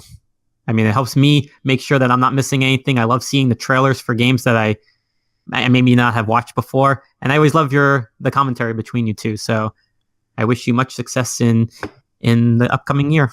And the same to you. We're always waiting for that next unboxing video or that new spotlight that you're going to do, and of course we're always following you on Twitter. You want to drop your Twitter handle for anybody that's not already following you? If you don't know who I am, I'm JP from JP Switchmania. So my Twitter, blah, blah, blah. My Twitter, all right, my social media handle is JP Switchmania. I cannot talk anymore. I'm all switched out. But I am on Twitter. You type in JP Switchmania, you will find me. If you even remotely like the Switch, you've come to the right place, because we will talk about everything from previews to reviews to interviews to releases to YouTube unboxing videos, everything. So I love the Switch. I'm so glad to have found Soul and Cyrix who love the Switch as well, and the other members of Switch Core and the Switch community. So please find me there. If you're on YouTube, just type in JP Switchmania. You'll see my face and my unboxing videos. I'm also now on Instagram at JP Switchmania. My website is JP Switchmania. So if you remember JP Switchmania, you'll find me. I'm sorry, what was that again? I didn't catch that. No, it's always great to have you, and thanks again, and we'll talk to you again soon. Absolutely. Thank you. What an amazing year. It's great to have JP back on the show to discuss that. And, really, he was a wonderful guest host when we had him on earlier in the year. Yeah, it was great to have him back on. We have several people that we've had on previously that we're inviting back on for a little chit chat going forward. It's exciting to hear what's changed with other companies and other content creators that have throughout the year. It's interesting to see what's changed with them too. Speaking of which, welcome back to the show, Hardy Pace from Play Asia. Welcome back to the show, Hardy. It's great to talk to you again. How are things been over at Play Asia? They're doing pretty good, man. We've been working pretty hard, just coming out of the Chinese New Year, so been celebrating pretty hard over here. Lots of good things coming from us. Lots of good things coming from East Asia. So 2019 should be a pretty good year. Just last month, you announced that new free 5-day shipping. How did that work out during your testing phase? Well, for our shipping, we wanted to make sure, obviously, that once we roll out any kind of new feature that is advertised as being better, we wanted to make sure that it's working as advertised. So we've been sending out lots of tests. We've essentially replaced orders over time, over the few months, with this new distribution method to see, how customers react and how the distribution timing works. And we've been pretty pleased with the results overall, I have to say. We've just seen great results out of customer feedback. We've had great speed results on it, and we're just really excited to have everyone try out this new feature of ours, this new sort of shipping of ours, and sort of experience for themselves. That's wonderful. I think an improvement like that for shipping for PlayAsia is just going to do wonders, and people are just going to love it. We're really excited about that. Yeah, I mean, it's one of our most, critiqued sort of features of our website, right, is the shipping. I mean, it's difficult with international shipping to, I guess, definitely compete with expectations that arise from domestic shipping, right? It's been something that we've been working on for many months last year, but it's an ongoing project for years now. This isn't even the first shipping change you've made. You guys were using a completely different postal service for standard shipping before, right? Yeah, this is a similar continuation of that. That's actually a big part of, we wouldn't have been able to offer something like this with our previous shipping providers. The volume that we do to the United States is a big factor in our allowance of this. But it's also our shipping partners sort of, what they're doing is a lot of experimental stuff in terms of how they're handling the shipments, ensure such speedy delivery. And it's just good to have a partner with such ambition. PlayAsia underwent a little bit of a redesign at the end of last year as well. What was the motivation for that? Was that just a fresh coat of paint? I mean, it comes down to the fact that PlayAsia is a pretty old brand, really. Like, we're talking 15 years old plus, right? 16 years now, actually. It was just time to update, really. Give a lot more, I don't know, just present ourselves in a more modern fashion that we feel represents us more accurately than prior. I'm a pretty big fan of it. I mean, there's something to be said for the classic look, of course. I'm personally not too upset about losing the green. It was a difficult color to work with design-wise, actually. There's good memories associated with it. I got to tell you, we have really been enjoying the PA exclusive shmups that we've gotten so far. And then on top of that, seeing Reverie and then Onikin and Odalis come to the physical media was certainly a treat. What is your favorite of all of these exclusives so far? Reverie, I think, is just a great game. It's just one of those indies where it's like, how are we the first ones hearing about this kind of things when it was when we first were releasing it for sort of PS4 and Vita. So Reverie is up there. I mean, Onikin and Dallas is one I've been looking forward to for so long. Dallas The Dark Hall is like a really, really good game in my opinion. Really good indie. So it would be between the Dallas and Reverie, I would say, now of the release games. Are there any hints on what's to come next? Kind of, maybe. Let me. I'm just trying to think of what we have announced and haven't announced. Sorry, I'm just getting it straight in my head. There's a potential punch up coming. Yeah, I guess I could say something like that. Okay. We're a little shifting gears here. Through 2018, Sony seemed to take step after step in an odd direction, much of it towards censorship. On top of that, we've seen what is effectively the death of the Vita coming. So how do you feel about that? I guess two sort of separate questions, but tangentially related. I myself as an individual and as well as ourselves as a company are not big fans of censorship in games media, but really in any kind of media fashion. So we just disagree with a lot of the, I guess, decisions that have been seemingly made by Sony, and we feel quite, sad for a lot of the publishers and a lot of the artists and a lot of the developers that sort of had their vision of what their game was going to be kind of changed for no real reasons. So I mean, that's sad. But in terms of the Vita, also kind of sad on its way out. But we're excited for the Vita to at least be kept alive for as long as possible, right? I mean, it's been kept alive without sort of direct first party support for a while now. It'll continue, I think, as long as Asia is still printing physical cards, I'm happy. But I mean, just because the last physical card has been printed, obviously doesn't mean that you can't stop playing your Vita for years to come. Good point. Yeah, and I don't know who runs the PlayAsia Twitter, but they got in on the censorship thing with the cup of tea meme, where it said adult themes are kind of expected in adult games.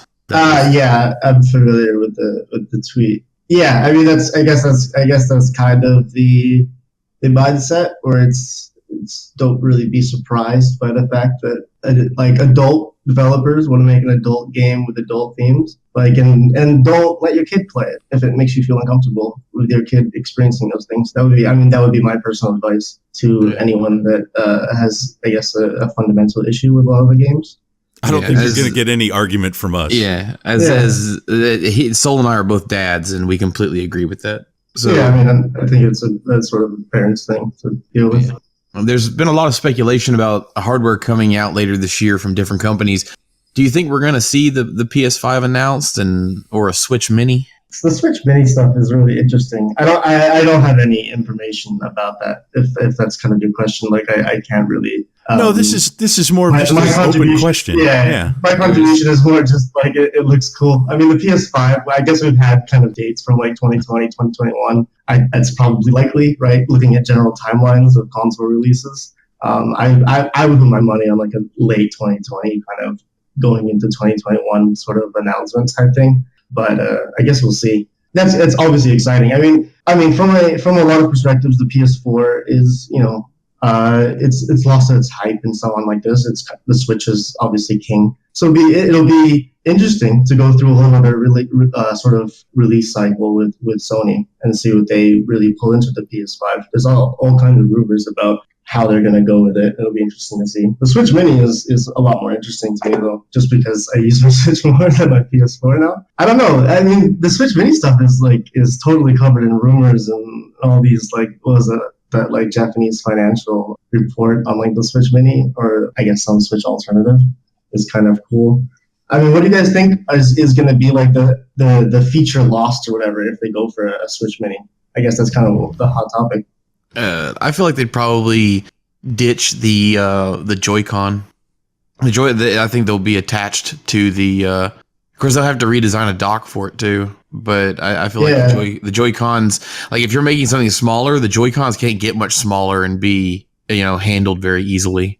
Usable is a good word for that. Yeah, I would think they would just go after potentially screen size. I saw something that made me really upset that someone suggested, and they were like, "Oh, they'll just remove the ability to play physical media on it. It'll just be a full digital small device." No. I was like, no, thank you. I'm not interested. Did they try that with the PSP Go, and that didn't go over so well? I don't know, man. People don't always learn from history, right? Yeah, but I gotta say, I think Nintendo generally does. I mean, they've made other mistakes in the past, and then they tend to correct them in future generations. Not always, but usually. Yeah, I mean, I don't think it's a top contender for features that we're gonna see, but it's one that made me a little bit uneasy when someone suggested. I think it was on Twitter or something like that. Yeah, well, I mean, the cartridges are small enough that you should be able to fit that into a mini. I mean, they're half the size of the 3DS cartridges. So. Yeah, what I saw that looked really interesting was somebody did a mock-up where they kind of made it almost like the Game Boy SP, where it was a clamshell and then the screen was the top when you opened it up, and then basically the Joy-Con controls were the bottom. I thought that'd be kind of neat, but I don't know how that would work docking very easily. Yeah, that sounds like a full redesign as well. Yeah. I don't know if they'd go with that.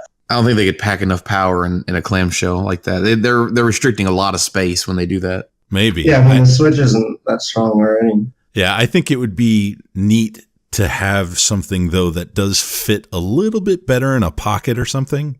I was curious, have you guys ever looked into the possibility, you already do exclusive games with your partner, your great partnership with East Asia Soft, but have you guys ever thought about looking into an exclusive Switch peripheral, say your own version of a Pro controller? I mean, we've had options to, do sort of like branded peripherals and stuff like that in the past. And we've done like a GameCube adapter, I think a GameCube adapter controller for like the Wii U, stuff like that. It would just have to be the right product. We'd have to have the right resources available and time and so on like this. So it's definitely something we'd be interested in and something we've actually thought about. But it's one of those things, it's like you don't want to put your name on a crappy product.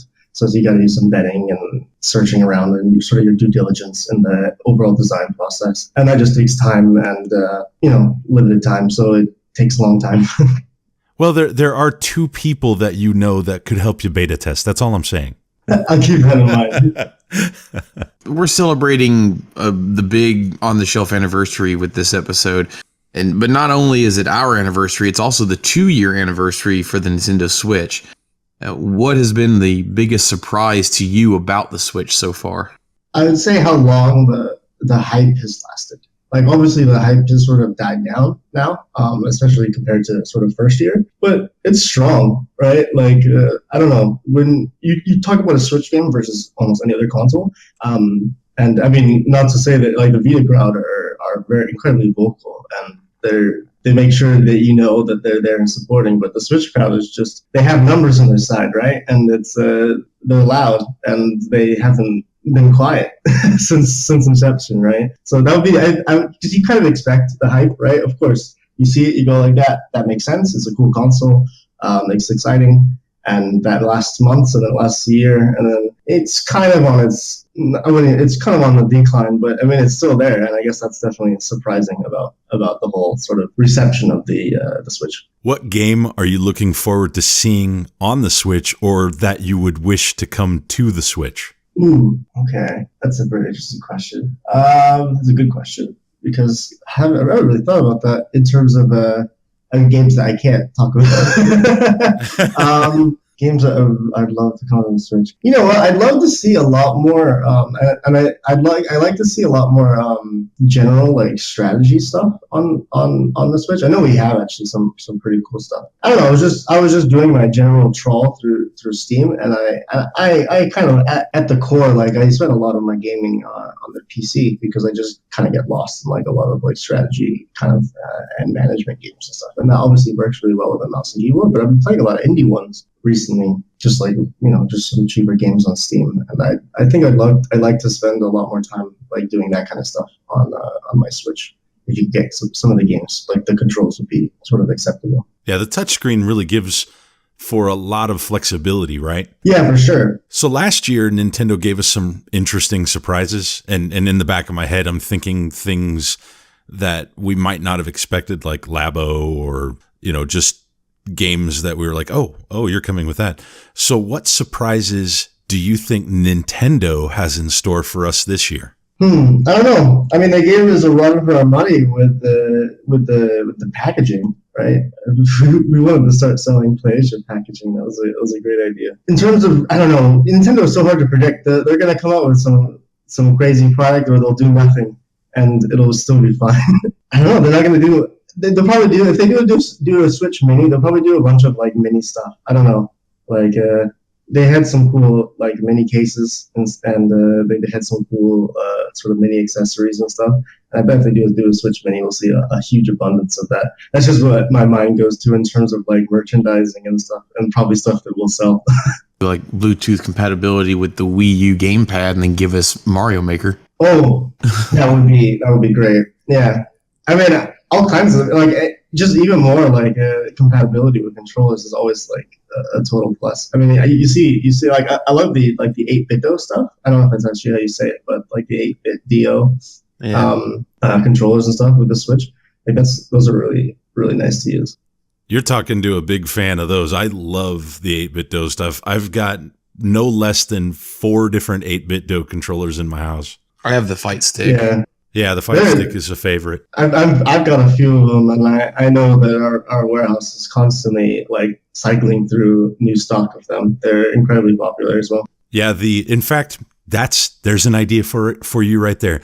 A PlayAsia version of an 8-bit DO controller. That's high quality stuff right there. Those guys are fantastic, and they do lots of different designs. That's definitely something to look into, actually. I mean, I do. I have their contact, but yeah. I mean, like I said, it's definitely a resource and time thing more than anything else. But it's a good lead for collaboration. You're hearing it here first. If that happens, we're the first ones right there. I'll make sure you guys get your packages sent. All right, so now we're down to the bonus question, which generally has nothing to do with whatever we're talking about. And you've been there before. You've done this before. Can't remember what the last one I asked was. It might have been the one about Samus, but this one is in the Pokemon series of games. When you start the game, you start off in your room. and then you go downstairs and you find your mom there waiting for you. If your room is upstairs and there's only one bed, where does your mom sleep? So I think it's gonna be two sad situations. One of two sad situations. And it's just that I'm trying to think of the layout downstairs, and there's no couch or anything for her to sleep on. Huh? It's like a table and chairs and the kitchen, fridge. Yeah, exactly. It's just so she's either just like sleeping in a chair, or sleeping on the table, or sleeping on the floor downstairs somewhere. They're probably sharing a bed. I don't know. Maybe it's I don't know. Maybe they've got some kind of something in the closet. You know, like a food, like a mattress. Maybe she works the graveyard shift and she sleeps in his bed when he's not home. That would be practical. Yeah, they're sleeping in shifts. Well, I mean, there's I think at least in the original game, like Blue and so on, there was only the only other house with beds was like Gary's house, whatever, right? I'm trying to think. Even like there's like a Professor Oak where it isn't going to be in any beds. There's a distinct lack of beds in that game. They're very tired. Yeah, I mean, there's a distinct lack of sleeping in the game, right? I mean, they're all just wired up. Yeah, I don't know. I mean, it's a predicament. I think she's probably going off somewhere in the night, and it's unnecessary. She's probably got her own things to do. Are you insinuating she has a different job? Going off somewhere at night? Hey man, there's all kinds of things you could go off and do at night. Doesn't have to be. You don't have to make a career out of it. let her do her thing and let the world keep spinning, Soul. That's right. Hey Hardy, dude, we really appreciate you coming back to join us for our anniversary episode, man. Thank you so much for everything. Hey man, happy anniversary, guys. Thank you. Here's to another year. Enjoy the podcast. Yeah, we're super happy to have come this far. We've got a wonderful episode with all these great guests.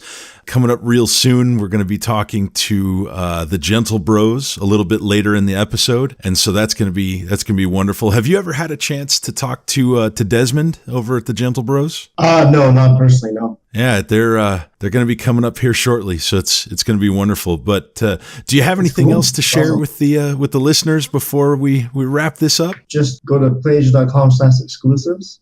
It's a good URL. Lots of good products there. Check out some of our new shipping. Grab something in stock and get it, in the same week. Order it Monday, get it Friday.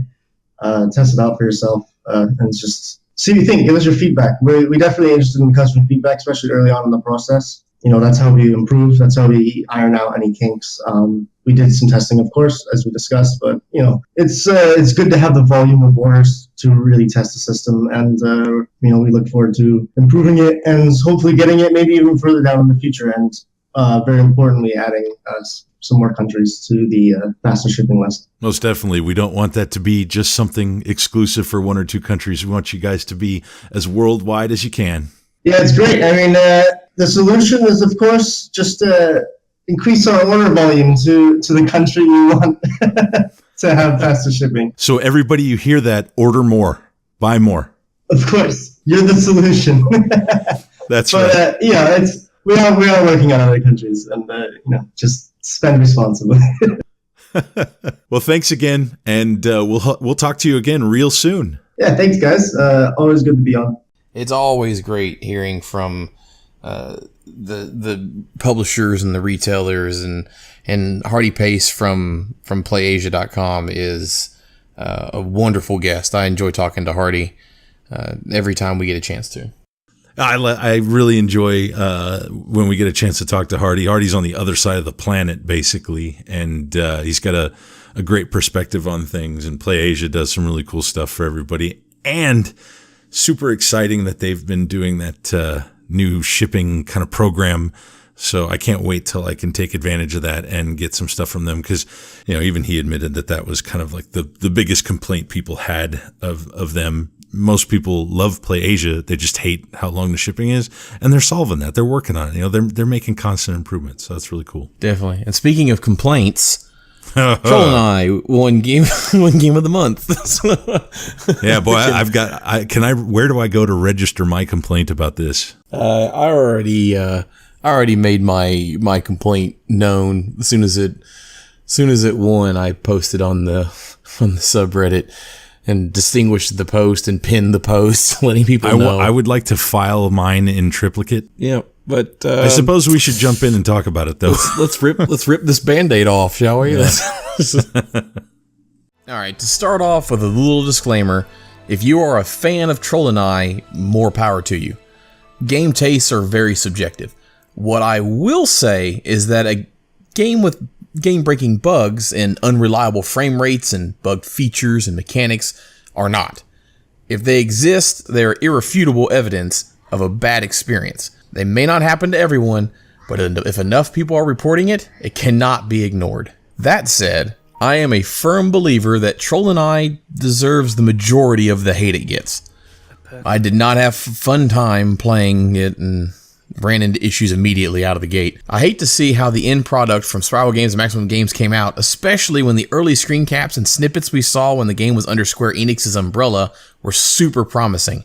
After all, the game was greenlit by fan votes with a whopping 98 to 2%. The fans wanted the game they saw. Maximum Games took over publishing in December of 2016, and upon release, the game received abysmal reviews. Destructoid even gave it a 1 out of 10 rating.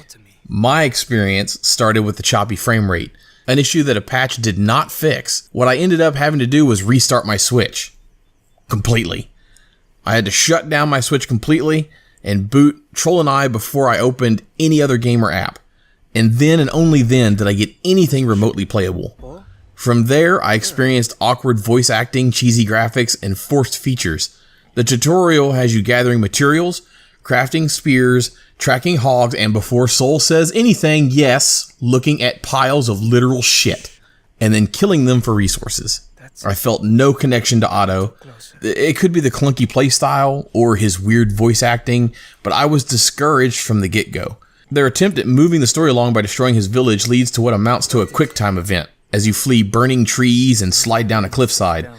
At this point, I will say there are reports to me from another member of the community that when this event ended and the screen went white, it never returned for him. No matter what he tried, the game was literally unplayable beyond this point. Fortunately, or unfortunately, for me, mine allowed me to continue. This is when we're introduced to the troll, combat, and puzzles. The combat is clunky. As Otto, it isn't terrible, but as the troll, there would be times when I'd be stuck in a loop with an enemy. They would run up, I would attack, they would jump back, my attack would miss, rinse and repeat ad nauseum. Eventually, I would move my position, they would hit me a time or two, and my attack would finally land and kill them. The puzzles were semi-redeeming in that they could cause some thinking to go into the playstyle, and controlling Otto and the troll separately was well executed here.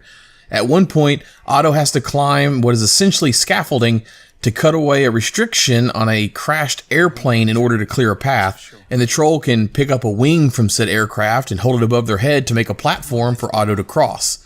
Great use of the dual character setup. What ended up becoming frustrating is when a path was never made obvious. I spent too long looking for a direction to travel with Otto at one point, going so far as falling off and having to reclimb in areas because the jump I was expected to make was actually at an angle and not across to the next platform as I suspected. I do applaud the skill tree system they tried to use. Leveling up is a nice reward after dealing with the combat system, and having different abilities is a break in what otherwise would be very monotonous. I feel like I've droned on too long for this game. I don't feel like it deserves any more attention from me, but if anyone wants to play it, like I said, more power to you. To anybody who has played it and liked it, I'm legitimately happy for you. I always want to enjoy whatever game I play, and I enjoy plenty that other people hate. To anybody who found this game to be an unenjoyable mess, I feel your pain. Hopefully next month's Game of the Month is better. So what did you think? Here's the deal. There's no secret that I am not a fan of Troll and I. Obviously, I had a video about a year and change ago when the game was first released. I put it in, played it, and I recorded some reactions to it that you've already alluded to. And between then and now, I've never put that cartridge back in my Switch. and I really wasn't looking forward to doing so. But for the sake of the game of the month, I put it back in. I gave it a legitimate shot. I played it for a little over 2 hours, and I got through to the point of the game where you have described of the pairing up and using airplane parts and trying to create a path, subsequently getting a bit lost because there was no obvious path. I would add that combat was tedious. All you had to do was switch to the troll and begin swiping away at them, and eventually you just stomp them all and swipe at them all and they die, and there's no real challenge there to be had at that early stage of the game. I'm sure it gets worse or better, whichever direction you want to think about it, as the game goes on. But I also experienced the terrible frame rates. I also had to restart my Switch in order to make the game at all playable. I also experienced some of the things that you talked about with regards to jumping at funny angles just to try to make a platform jump that seemed obvious otherwise, and at which point the character did not make the jump, and subsequently it was game over and you had to start again from where you last left off. So, looking at this in retrospect, I still stand on my original verdict of this game. The game is a pile of that which is contained therein, and honestly, the fact that the subreddit community took the meme and voted it up high enough to actually win, whether that was done as a community or if the poll was rigged. Either way, congratulations. You got what you wanted. It became Game of the Month. The only positive out of all of this is that it never has to be played again by you, by me, or by anyone who doesn't want to play it. If you want to play it, if you are up for I don't even want to call it a challenge, if you want to somehow subject yourself to Troll and I wish you the best. And I'd love to hear about it in the comments if you played the game either previously or during this particular Game of the Month. I'd love to know your thoughts on it, whether you experienced something similar, whether you experienced something different, whether you like the game, whether you hate the game. Either way, just let us know down in the comments. We would love to hear from you guys about it. Otherwise, this has been the Game of the Month. I will end by saying the meme is dead. Long live the meme. I'm not going to say that it was a pleasure to discuss that. That would make you a liar. It would. It would. That is for sure. However, I am glad that it's over. It does kill the meme, though. I agree with you on that point. It does kill the meme. And, at this point, it can't be nominated anymore. So we never have to do that again. Yeah, there's only like one or two games outside of that I feel should never get nominated, and I don't even want to name them because I was gonna say for fear of people taking that to church, I'm not going to even name them. Like we're just moving on. I know. But what is great? Yeah, what is great? Yeah, what is great is getting to talk to not one but two people in the gaming industry. And they both just happen to be Perkins. Perkinses. What is the plural of a Perkins? Is it Perkinses? Maybe that's a question you can ask them. I guess maybe. So we have the opportunity here to welcome back George Perkins from Super Rare Games, as well as Jason Perkins from Curve Digital. And they just might be related. Maybe a smidge. Maybe. It's a great pleasure to bring back OTS's first ever guest. Super Rare George is in the house. Welcome back to the show. How have you been? I haven't been too bad, thank you. That's a cool way of putting it. The first ever guest on the podcast. Was I the first guest? I must have been the first guest. You were episode 2. You were the first guest. We didn't have a guest on episode 1. You were the first guest. Oh, privilege. That's quite a I need to put that on my LinkedIn profile. You are on the shelf royalty. Very true. But yeah, I'm very good, thank you. How's it going your side? Doing good. This is a special treat because you brought somebody with you. Who did you bring?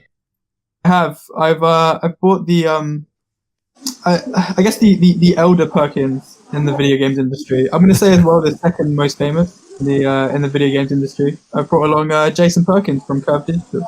Thanks for that great introduction, George. Guys, it's great to be on the show. I heard the first podcast. I thought it was very good.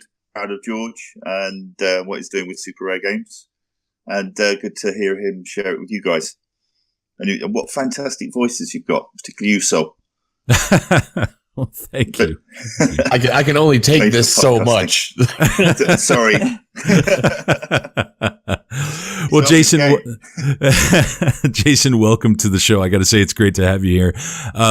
We only have one question for you, and we hope it fills up the entire segment. It's not even really a question, just more of a request. If you could just tell us everything embarrassing about George ever. We could make a whole podcast for that. but in all seriousness, tell our listeners a bit about yourself. So, I was doing the calculation earlier. So I've been making video games now for 37 years. I started effectively as a developer. I developed a game on the Commodore 64, which, if Atari's lawyers are listening, is in no way a rip-off of Centipede. And it was a game that I called Maggot Mania. And my mum, George's nan, took me out of school and we headed down, hot-footed it down to Commodore and managed to sign a deal, publishing deal. It wasn't a very good deal that my mum did. I think it was only 5% royalties, but walked away with a check for 1,000 British pounds when I was 15. So I was just at that stage just loved being part of the video games business. It was obviously a lot tinier then, and continued on then developing games for Commodore 64, for the Amiga. I'm kind of accelerating things through actually. But then after about 10 years, I then joined Sony. A good friend of mine, a guy called Phil Harrison, he gave me a call and said he's just joined Sony and wanted me to be part of the launch team for PlayStation. And so that was a very exciting time, in addition to working as a sort of third-party account manager for publishers, developers interested in working on PlayStation. I also produced the very first PlayStation game to come from the European studio in London, which actually was a basketball game. Total NBA, I think it was called. So that was great. And then I worked there for a few years, just before we kind of started thinking about PlayStation 2, and then worked for a US publisher, big publisher called GT Interactive.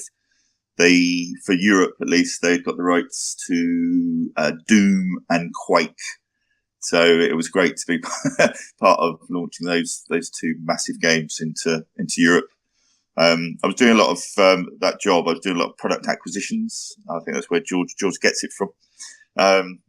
And basically hooking up with a lot of European, UK developers and signing up product for GT Interactive.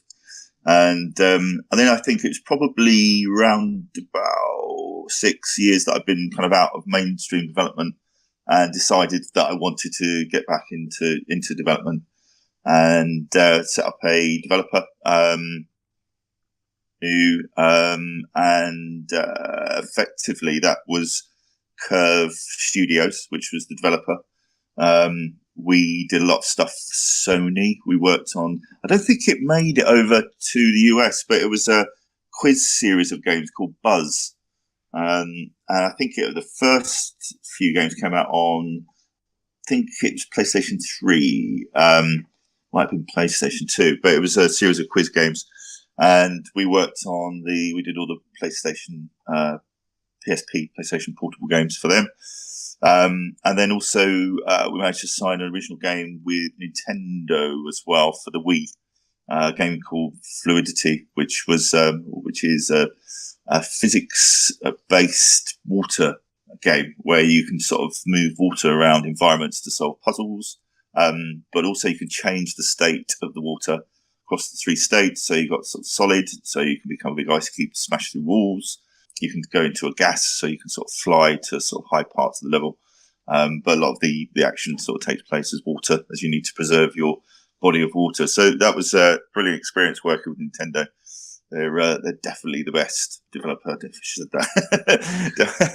Definitely, all the others are equally good to work with from a development perspective. They're just all about the game and getting the game right is key for them. And we continued as a developer. I think we got up to there was about 80 of us at one point. But then it was clear that it was becoming very challenging for developers to sign products. So this is sort of circa 2011, 2012. Also, not a lot of work for hire around at that particular time. And so we were kind of wondering what direction to take. And then a friend of mine who worked at Sony, a guy called Shahid Ahmed, he was challenged with the task of creating more content for PlayStation Vita. It was is a really great piece of hardware, but not a lot of content. And he wanted to kickstart content by working with smaller indie devs to bring their content across from PC and bring that across to Vita. And so he had some funding available. Curve, had published a game called Stealth Bastards on PC, which had been really sort of popular for us, worked really well. We sold that on Steam. There was a free demo around as well. Shahid was interested in that. But where it got quite interesting for us was the fact that Curve had a lot of talented console developers, and some of our indie friends, so the likes of sort of Mike Bithell, Jasper, who did Lone Survivor, Jasper Byrne, they weren't particularly interested porting their games from PC to console formats. So we kind of stepped in and we kind of joined the 3 dots of great content. So we published Thomas Was Alone on all the console formats, linking that up with Sony for their support and their funding, and then Curve for the sort of development expertise. So very quickly we signed up 4 titles. We also had, it was Proteus, Stealth, Lone Survivor, and Thomas Was Alone. So those are our 4 launch titles. And what we didn't quite realize is that we'd have to publish them ourselves. So while we'd get support from Sony, we had to physically get the message out there, market these games, and release these games on the console formats we'd signed up for. So that's really where we started to develop a publishing business. That was really me and another friend of mine, a guy called Simon Byron, who's continues to be the sort of publishing director at sort of Curve Digital, signing loads of great content. And we basically just grew this publishing arm, and it's successful. We've now released 42 games. Is that all? Yeah, 42 games across, I don't know how many SKUs that would be, because often they're multi-format as well.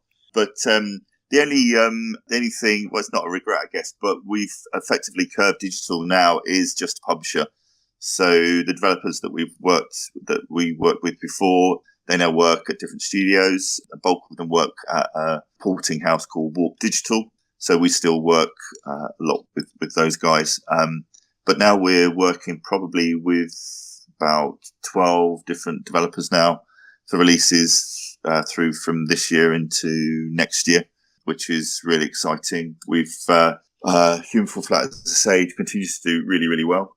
There was something I was going to mention there. I don't think it's been announced, so I probably shouldn't say just yet. But there's a couple of big sort of developers that we're looking to work with as well. We've got we worked with a group called Iron Oak. Those guys would be really good to get on the show, actually. But we'll be launching the console versions of For the King, due to sort of come out around about May time. So that should be good. But yeah, that's kind of a very quick sort of summary of my 37 years. Oh, it's wonderful. We're very happy to have you on the show. Thank you for kind of going through that. We're actually going to touch on quite a bit of those topics as we kind of roll through here. Great. And trust me, there's going to be plenty of time to expand on all of that. I'm sure a lot of people are going to be interested in hearing a lot of what you've got to say there. Thank you. George, how would you describe the year that you've had? Did anything surprise you? Yeah, I mean it's been a crazy year for Super Rare Games. Definitely, the last year. I think the thing that surprised me is the growth we've seen as a company. We started, literally almost a year to the date. In a year to have the fan base and to have the success and the releases we've had, I think is something that I really didn't expect to happen so quickly. I think out quicker than I envisioned them ever selling out.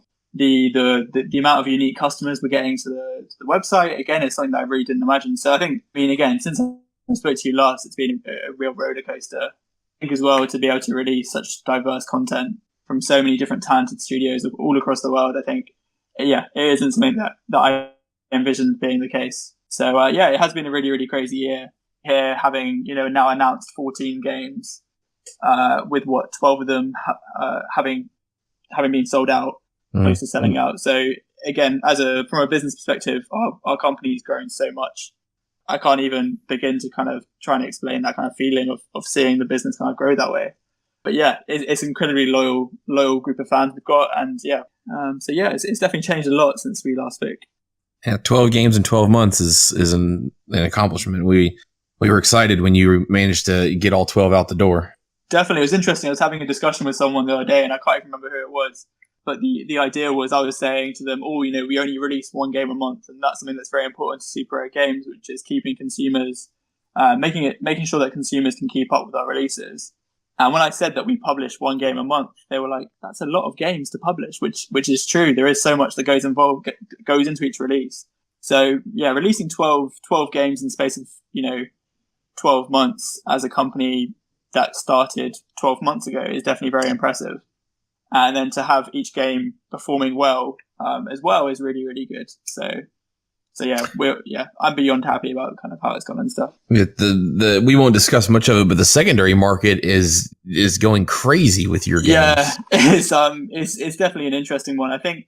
I mean, the best example of that is obviously Lovers in a Dangerous Space-Time, which the secondary market for that is nuts. And I think what's interesting is, so it's kind of interesting when you look at the quantities that we built for. We started with 5,000 copies of the first two games, and whilst that number seems very low, it's actually a lot of games to sell in a physical format from a company which had zero presence before we launched them. So they did take a while to sell out, but when we released our third and fourth releases, we went for 3,000 units, and the idea of that was we were sitting on a lot of stock. So we thought 3,000 was a good way. We thought it kind of encapsulated the demand for the product quite well. But the problem is as the company grew and grew and grew, 3,000 is now not very much for one of our releases, and there's a lot of people that want a Super Rare game. So I think what's happened here is Lovers in a Dangerous Space-Time is an amazing game with a massive audience.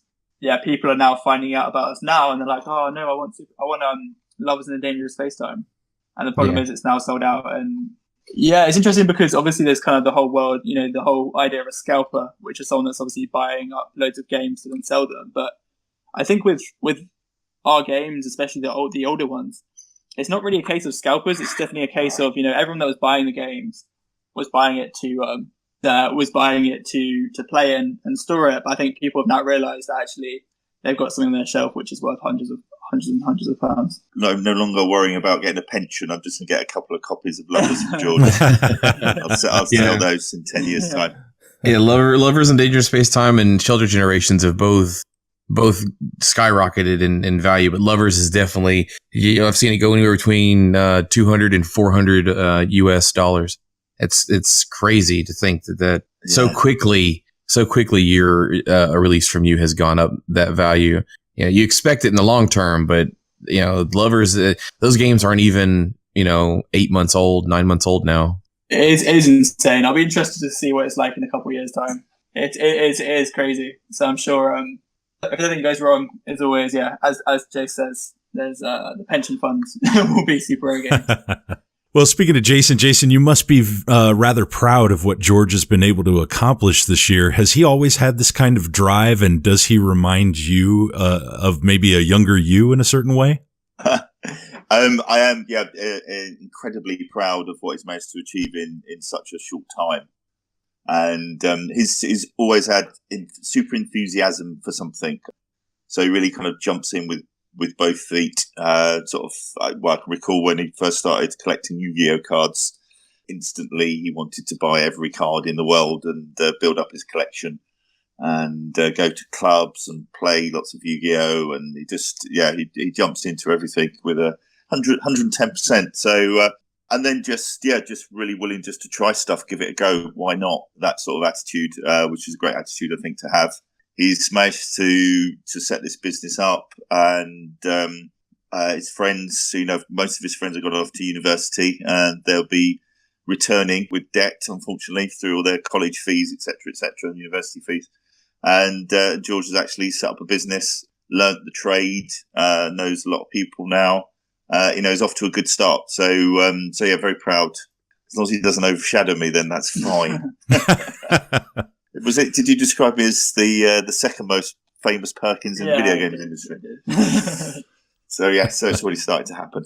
But it was great last year. Actually, it was George's GDC San Francisco is a show that I've been going to for 20 plus years now. It's the one I always go to. Great to hook up. San Francisco's a great city as well. And it was good to have George came along for his first one sort of last year, and it was good to see him knock around the place, although he seemed to just have the same sweatshirt on all the time. I didn't tell his mother.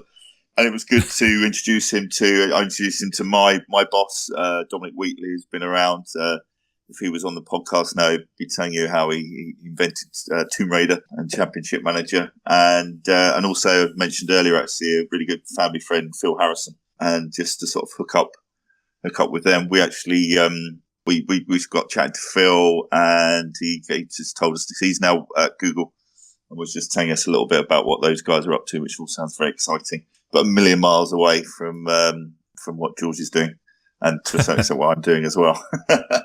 But it's all good, all very good. Speaking of your earlier days, your industry career stretches back to early to mid 80s. Can you imagine how different the video game industry was back in the Commodore 64 and Spectrum days? What was it like for you back then, and how did you really get started in the field? You said you developed a Commodore game. That was your first jump into it. That's right. Yeah, Maggot Mania, nothing to do with Centipede. 1982, I think that was published by Commodore. The challenge back then really was it was really difficult to find like-minded video games developers. You didn't have the internet to be able to sort of communicate. So the way you communicated with like-minded people was through magazines, reading the letters pages of magazines, and then going along to, as they used to call them, computer fairs, computer shows. And so the first few that I went along very much as a punter, looking to buy games, because they would the developers at the time would have little booths, tables set up selling audio cassettes. And that was the way you then sort of try and bump into and sort of start talking to people. As I then started to develop my own games, it was probably through journalistic kind of contacts that you kind of got a feeling for what other people were doing, what else was kind of going on. But definitely those first few years, it was really difficult to find where the community was and who was making games. It was obviously, relatively speaking to now, just a really tiny business. Generally kind of reserved very much for the world of geeks. Computer games, video games weren't mainstream at all by any stretch.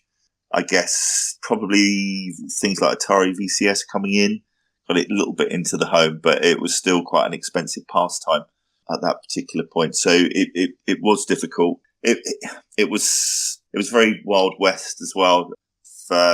Publishers, signing up with publishers who then disappeared very quickly, trying to get your money out of distributors and other bits and pieces. It was very difficult times, I think, and very exciting though. It did feel like you were sort of starting a completely kind of new business. That bit was very exciting, but yeah, difficult to find where the community is. I got to tell you, the 64 was my first computer. It wasn't my first console, but it was definitely my first computer. I remember it very fondly. It's a really nice piece of kit. It was really easy to program. 64K memory was an awful lot, and some really good games. I still have my Commodore 64 actually. with the monitor and everything. My dad's not big into games at all, but he actually programmed a game on the Commodore 64. So you would think he'd be more about video games now, but he really isn't. He went off and did mechanical engineering instead. Yeah, for many years, my mum would ask me when I was going to get a proper job. I don't think it was ever considered to to be a proper job at that particular time. There's quite a few people I know who do definitely went on to do more proper jobs than video games. But yeah, unfortunately, I moved to quite a small flat. I ended up throwing away so much of my, I guess, memorabilia. I had I'm probably known for two popular games on the Commodore 64, a game called Thing on a Spring and another one called Monty on the Run. They were sort of two of the popular games, sort of 85, I think. And I had the Commodore 64 that I wrote Thing on a Spring on, because quite literally you'd write it on the hardware that you're developing for. And because there wasn't enough loft space, ended up just binning it along with many other things as well. So that's a little bit disappointing. Seeing what George is doing kind of on the collector's side of things does make me think that I should have hung on to a few more things than I did. I've almost completed the hunt now, buying back all the games that I ever worked on, that I ever sort of developed myself. There's about 30 of them. And so using the wonderful eBay tool, I've almost gotten back. There's one game which I haven't got hold of yet. Which one? It was a licensed game that was developed for Gremlin Graphics, and it was based on a cartoon series called Mask. And it was kind of a bit sort of transformery from what I can remember, sort of about cars basically, with kind of weapons and bits and pieces. So it wasn't a particularly good game, but that's the only one I think I've got to find. Well, I very much remember Mask. Mask was kind of like a combination of Transformers and G.I. Joe. Yes. That's exactly it. So I've got obviously a search running on eBay. And if any of your listeners have got a copy that they're willing to part with, then that would complete my collection. But yes, so I've been doing that. I had quite a nice moment with, I did have a copy of Thing on a Spring, but it wasn't a particularly good copy. And I found one on eBay, and I think it was about 15 British pounds, so it was at $20, and bought that from the guy, and then he messaged me and said, "Are you the Jason Perkins who wrote the game?" And I replied, "Well spotted," because it's not actually on the manual or anything. You've had to have played the game. And so I just pinged it back and said, "Yeah, well spotted. I'm just in the process of trying to buy back some of the games that I haven't got copies of." And he'd said, "I really love playing the game in the 80s. I'm going to refund you all the money. It's an honor to reunite you with your game." So that was brilliant. So I appreciate what he did there.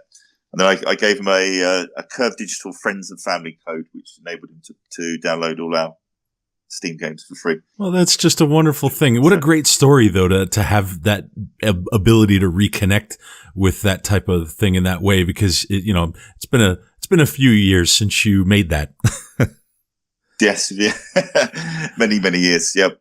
Just to say, actually, I've got sitting ready to wire up to the television is the Mini 64, which has got two of my games. I think it's got Monty and Thing on a Spring on. So I've been meaning to fire that up and see how far the boys get on playing those. It'd be a very difficult game. We could spend a whole hour talking about how difficult games were back then compared to how they are now. Sure. You didn't. Yeah, there was no real kind of QA. There was no quality assurance. It was literally as soon as the game was finished, and for me, finish was I was able to play it through from start to finish. That master cassette would be whisked off to a cassette duplication company, and bang, off it went. Yeah, what a different time. Yeah. Oh, yeah.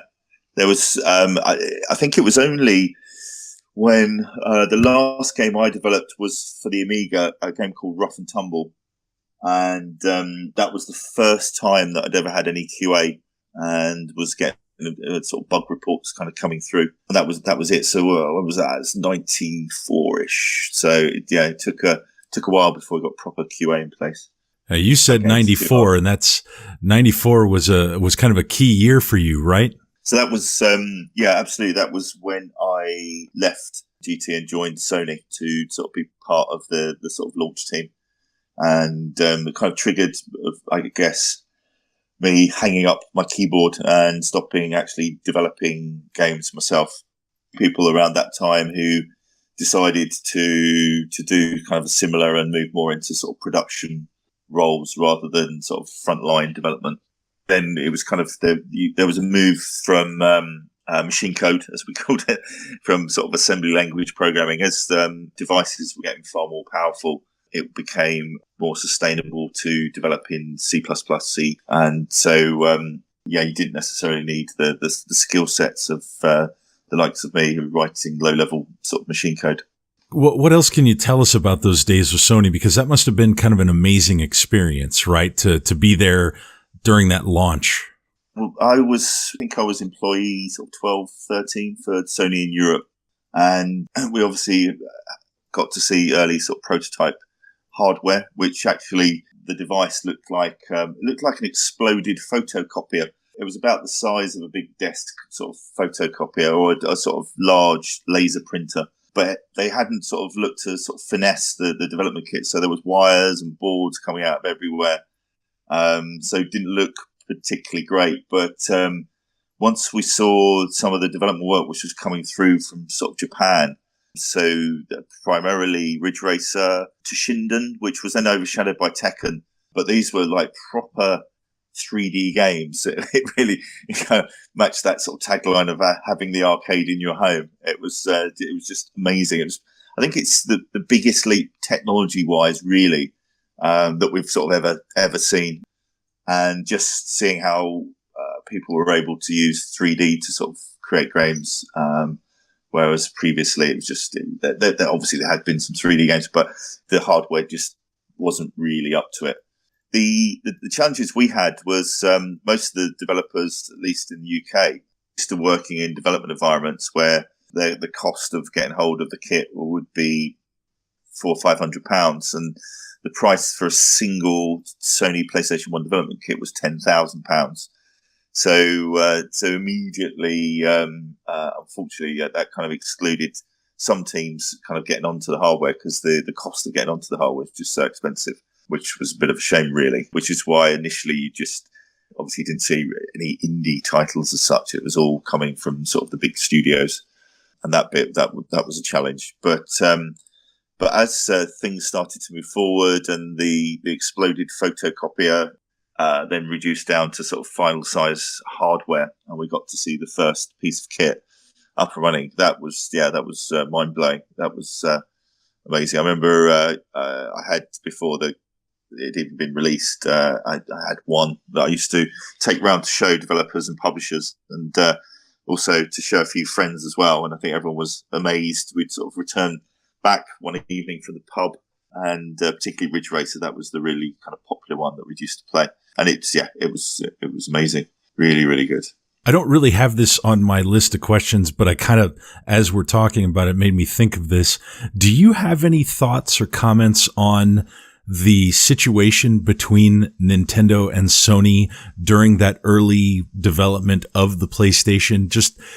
It's fairly well known that the PlayStation was born out of the relationship and the cross development between the two companies, and Sony had provided the sound chips on the SNES, but there was obviously a bit of a fracture between the two of them, which in a way sort of launched the PlayStation into what we all know. So do you have any thoughts on that? I'd sort of heard the sort of story that Sony got quite close with Nintendo, as you say, supplying the sort of chips as well. But they'd also entered a joint partnership to develop disc-based.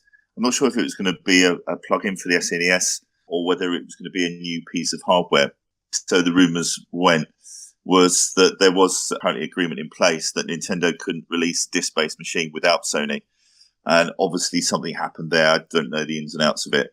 But consequently, that is why the N64 still came out as a cartridge-based machine, which was hugely expensive from a cost of goods perspective. So I don't know whether that was Sony trying to be smart, or whether it was just a relationship that sort of didn't go as intended. But consequently, that opened Sony's eyes to the world of video gaming, as they were obviously kind of aware of how well Nintendo were doing with SNES on that sort of particular point. It's interesting though, at the time, Sony Corporation wanted to keep arm's length away from PlayStation. They weren't completely convinced it was going to be a success. And the way that manifested itself was that Sony Corporation only gave them a license for 12 months to use the name Sony on the actual unit and on the packaging. After that 12 months, they would have to renew it, which I think then gave Sony Corporation a chance just to sort of pull away from this toy that was being made. Obviously, they didn't. It was a huge success, and probably now one of the biggest. It must be the biggest revenue generators within Sony Corp now, I'd guess, compared to the electronic side of things. So yeah, it was good that they held in there for their 12 months before selling off the business back to Nintendo, maybe. George, I understand that you were a legit game tester as a kid.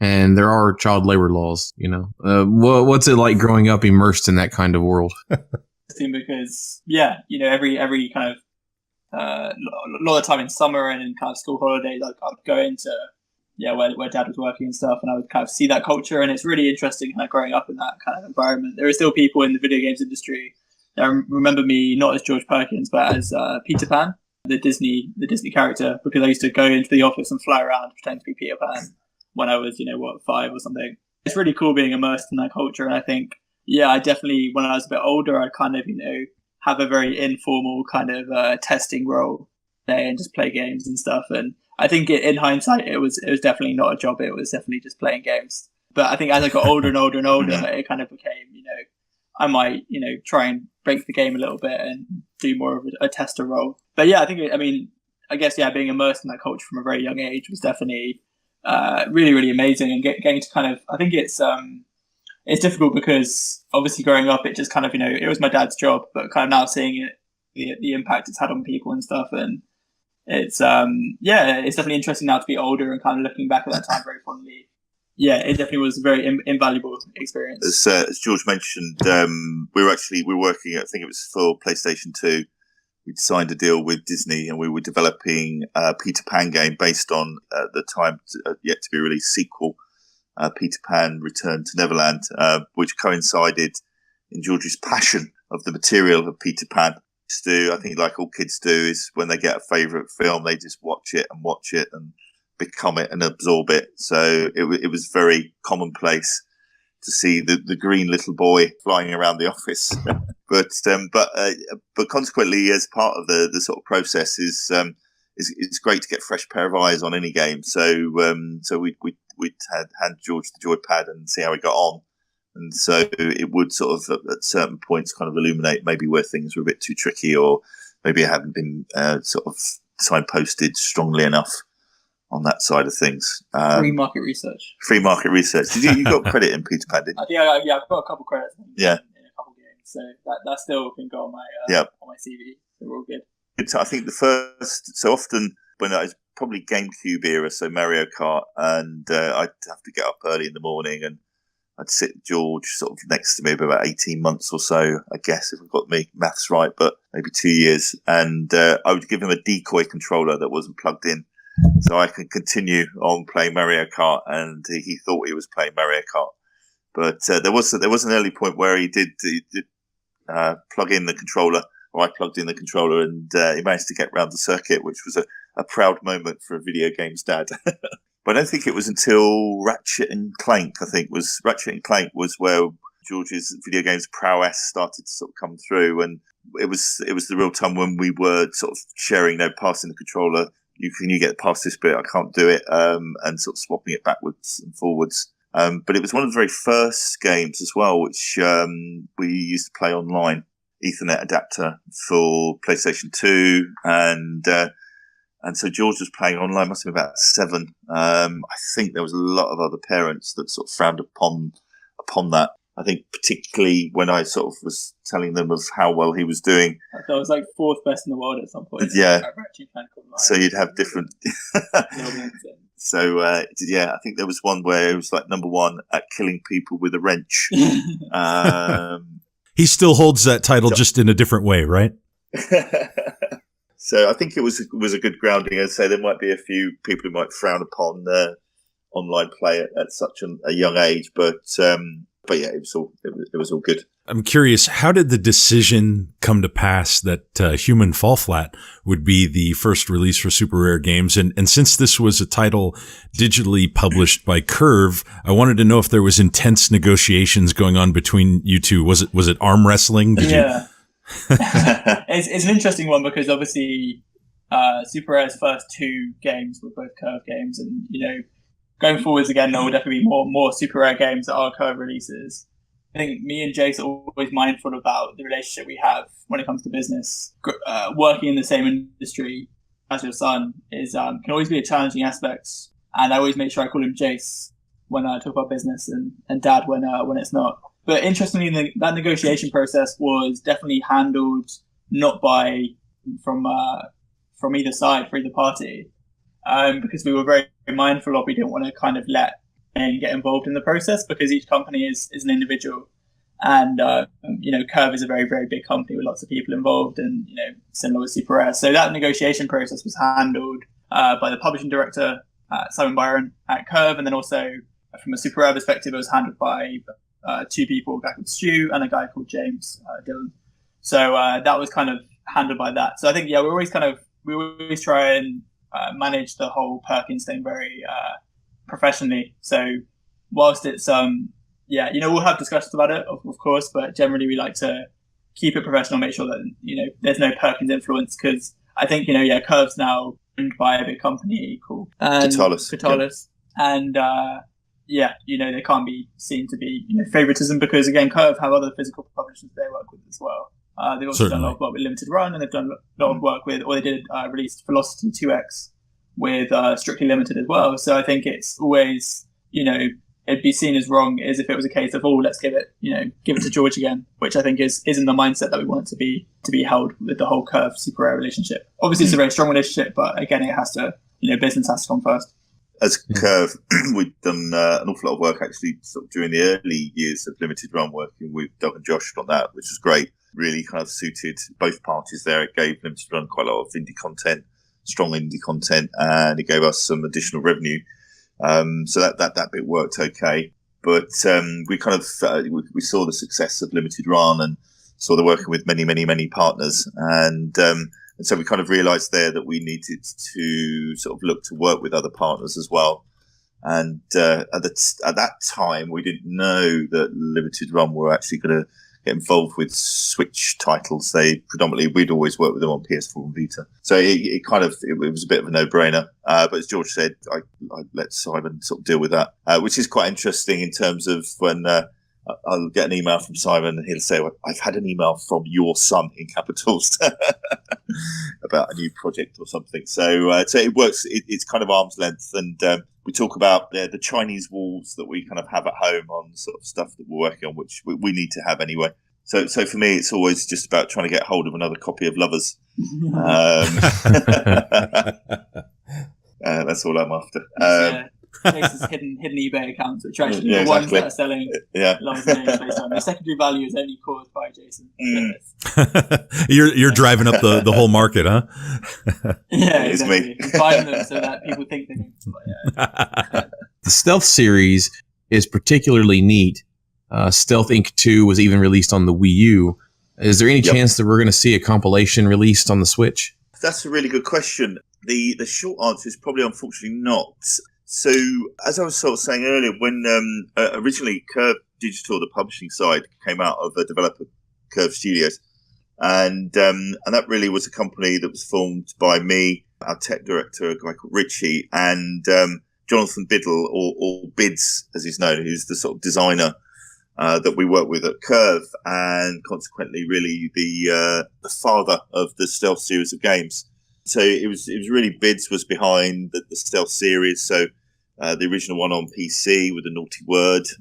Then we moved that across to console as Stealth Inc. And then, as you say, the sequel. The sequel we actually launched first on Wii U. We mentioned earlier we developed a game for Nintendo, so I had a really great relationship there. They liked the original, and I guess in the same way as Sony were looking for Vita content, I think the Wii U, as we all know, didn't get off to a great start and needed some content, and so we worked with them to bring Stealth Inc. first to Wii U. But unfortunately, with Wii U, it just didn't sort of take off really as a platform. So what happened with Stealth Inc. 2 was, it came out on Wii U first, and then we had, I think it was a 6-month exclusivity window before we launched it on other platforms. And by that stage, it was kind of really difficult to get press to sort of talk about it. It was kind of old hat, really. And so when we launched it on the other formats, again, it didn't have a great sort of sales, the sales that we would have sort of hoped for. So not that it was connected with the great sales, but or lack of great sales, but Bids, who's the design director at that particular point, he decided to leave the company. So it was all very amicable, and we could see a route forward where Curve wasn't necessarily going to be developing its own original content, and so Curve and a few of the others sort of designers and stuff sort of parted ways at that particular point. Bids then left to set up his own studio called One Bit Beyond, and recently released Swords of Ditto for Devolver. And he's been working on that since we sort of parted ways. So in terms of 2 as a double pack on Switch, that'd make sense. If only we could get a collector's edition together. If only we knew someone. The other thought I had was perhaps maybe discussion about a third entry in the series. The Stealth series you could certainly revive the old ones if you paired it with a new one. Yeah, I'll add that to the agenda for the Monday morning agenda. See where we can go with it. It would be good to work with Bids on that. I know he's sort of pretty busy on a couple of other, but yes, leave that one with us. And we'd love to see it. We'll give you a credit. Hey, we'd love to see it. I got to tell you, I enjoyed the Stealth series. I have both of them on my PC. A lot of fun. A friend of mine turned me on to that, years ago now, and just really enjoyed it. I thought, man, it'd be cool to have them together on a cartridge, but oh well.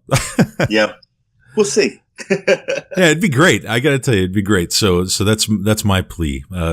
Work on that. George, do what you can. Come on. I'll see what I can do. Not to put you guys on the spot, although that's totally what I'm gonna do. George, if you could grab any of the games that Curve has published and put it on the street right now, what would it be? Curve have a very diverse portfolio of very interesting games. They've got a game called When Ski Lifts Go Wrong. They just released. It looks really interesting. That's definitely a contender. Then a game called Smoke and Sacrifice that I think kind of went under the radar a lot for people, but it's this kind of really interesting, similar to Don't Starve experience where you play as this lady who basically sacrifices her child, and it all goes a bit wrong. Basically, that's a really interesting game. I think that would be cool as a physical release, but not sure what will happen with that. Talk to Simon. Absolutely, Simon. I mean, this is a huge 40-hour epic. Small little dev who just kept on making the game. It's like, stop. It's too big now. And they just kept on going. It's beautiful hand-drawn artwork. Tank was he was the creative director on Nintendo's Battalion Wars. So he did. So he's got a bit of history there with Nintendo on that side of things. So that's a good pick there. I think definitely. I mean, Curve's interesting because everything they release is a good game. So yeah, they're definitely one of the top indie publishers out there. And you're not just saying that. Exactly. I'm not just saying that. There's not many up there. I've got there's Motorsports Manager. That'll be out about a month's time. Those Formula One fans can start the Formula One season. Very, very. Yeah, if you like your management sims, then that'll be right up your street on that side. And then for the King. And I'm trying to think if we announced. I'm not sure, but there's a game called American Fugitive as well, which is a kind of modern take on an original GTA type game. That's That looks great. I think we haven't announced that yet, so that may could be exclusive. When does the podcast go out? Well, we're airing this. People are listening right now on March 3rd, the second anniversary of the Switch. So brilliant. Okay. Yeah, I'm sure. I'll make sure we would have announced it by then. So, George, just over a year ago, you mentioned the Super Rare Club as an idea here on this very show, and it's finally come to fruition. How many members have signed up so far, and what do you think about it? Almost 700 members, which is really, really good. It's an amazing community. Yeah, I think it's an interesting one because there was quite a lot of backlash when we first announced it. It was, again, it's difficult because I think with Super Rare Games, I'm so connected with it. Like, I have two phones. My work phone, one's my kind of, I guess my not work phone. And I spend a lot of time on the work phone, so I kind of, I reply to people on that before I do to my girlfriend, for example. Been listening, so shout out to Katie. But yeah, so I think it was difficult to start, but I think the ethos of the club was always to try and bring the most passionate people about Super Rare Games together, and then to offer them kind of perks of being a member. And I think it's definitely everyone that I know that is a member is very happy with that service and they're really enjoying it. And I think the most important thing, which was how does it affect me if I'm not a member? And I think people were scared that the games would sell out before they even get a chance to buy it if they weren't a member. However, in reality, it's not like that at all. I think it's been a really, really cool experience, and it's always nice to talk to these people directly as well, who are the club members. We've got a Discord server from there, which is really good. And even just by email, people email me a lot and people tweet at me and things. I'm really, really happy about the reception, and I think it's something that's unique. There's not really something, especially in this kind of limited print sphere, that's like that. And I think, I think everyone that's part of it's really happy about it. Part of it is also happy with it because it's not affecting them in a direct way, which I think is always good. So yeah, it's been an amazing experience, kind of interacting with all the kind of super hardcore, super rare fans in a nice community. What's the benefit of being a club member? What is the benefit of being a club member? Can I be a club member? You can be, I can let you. You basically effectively get to shipping and priority access to products, so you can not have to be stressed out. There's quite a lot of people in Australia. When games go live, normally it's 6 p.m. GMT, which is about, I think, 1 p.m. East Coast. And people in Australia are like 3 in the morning or something. So for them, it's a case of actually they have plenty of time to make sure they don't miss out on a game. And I think as our games are selling out quicker and quicker, it's cool because, when they see lovers on eBay for 400 quid, miss out on a game. So this gives them that kind of relief as well. They also get premium packaging as well. So they get kind of a cool packaging with bubble wrap and stuff. And that alone, we charge usually, I think, £2 for.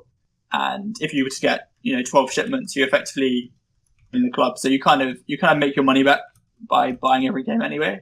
For the price it is, which is £25, you effectively, over the course of the year, you're gonna, you're spending £1 or £2 per. You kind of make that money back anyway. So yeah, it's a cool thing, and I think no-brainer. It's a no-brainer. It's a no-brainer, but I think it'll be opening up again, kind of later on this year, just for people to have another chance to join up, and yeah, it'll definitely be something that people can join again if they want to. There's all kinds of great indie games that are out there just waiting for a physical version. Are there any hints about what's coming down the pipeline there, George? I think one of the biggest things where when I look at the portfolio of Super Rare Games, is about being diverse and releasing something for everyone. So there are a few genres we haven't explored already, but I think I really want to explore this year, and we will be exploring this year. There are genres like JRPGs, which we haven't released before, which we will be releasing, which is exciting. We've got games that haven't been announced yet. We've got games that haven't come out digitally yet. We've got games that have been out digitally for ages. Puzzle games coming out because that's, again, something we haven't explored before. And then point and click is probably one of my favorite genres of games that we haven't released any point and clicks, but we've got a couple coming up this year as well. So I think 2019, when I think about the portfolio, it's about releasing, different types of games that people don't know that they're going to love, but they will love it. To love it. No, I'm joking, but it's there's a lot of really interesting stuff coming up from Super Rare this year.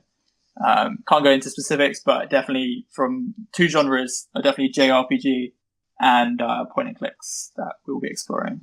It's good to hear. You haven't done a kart racer either. Just keep that in mind. We haven't. That's a good point. Yeah, kart racing. That's a good point. I need to go back to drawing boards on that one.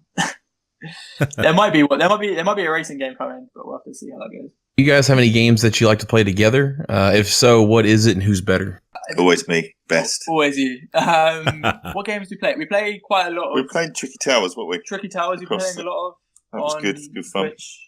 That's a really, really fun game, kind of Tetris style, and basically very topical with Tetris 99, which I've been playing a lot of. Do you know about Tetris 99? Oh, yeah. We watched the direct together, didn't we? Of course we did. Love that, by the way. It's so addicting. It's free to download. It's free to download right. if you've got the online. Right. Which embarrassingly, I didn't have the online, so I had to get it just for this. Got the online. I could have used it. Yeah. Damn. But wasted money. I think we play quite a lot of party games together. I think we played Mario Party a lot, didn't we? When it came out, that was good fun. So Mario Karts. I remember this is a good memory. I remember I was out somewhere and I was coming home, and a couple of my mates were meeting me at my house, but I was running late, so they kind of arrived beforehand, and a drunk Jason Perkins kind of took them in, and when I came home, they were playing Mario Kart together in the living room, which is very nice. So a lot of Mario Kart. I thought actually you were going to tell the Devolver story. Devolver story for when we were playing. What's it called? This is another good story as well. So one time when I had a girl come around, it was the first time she'd been around.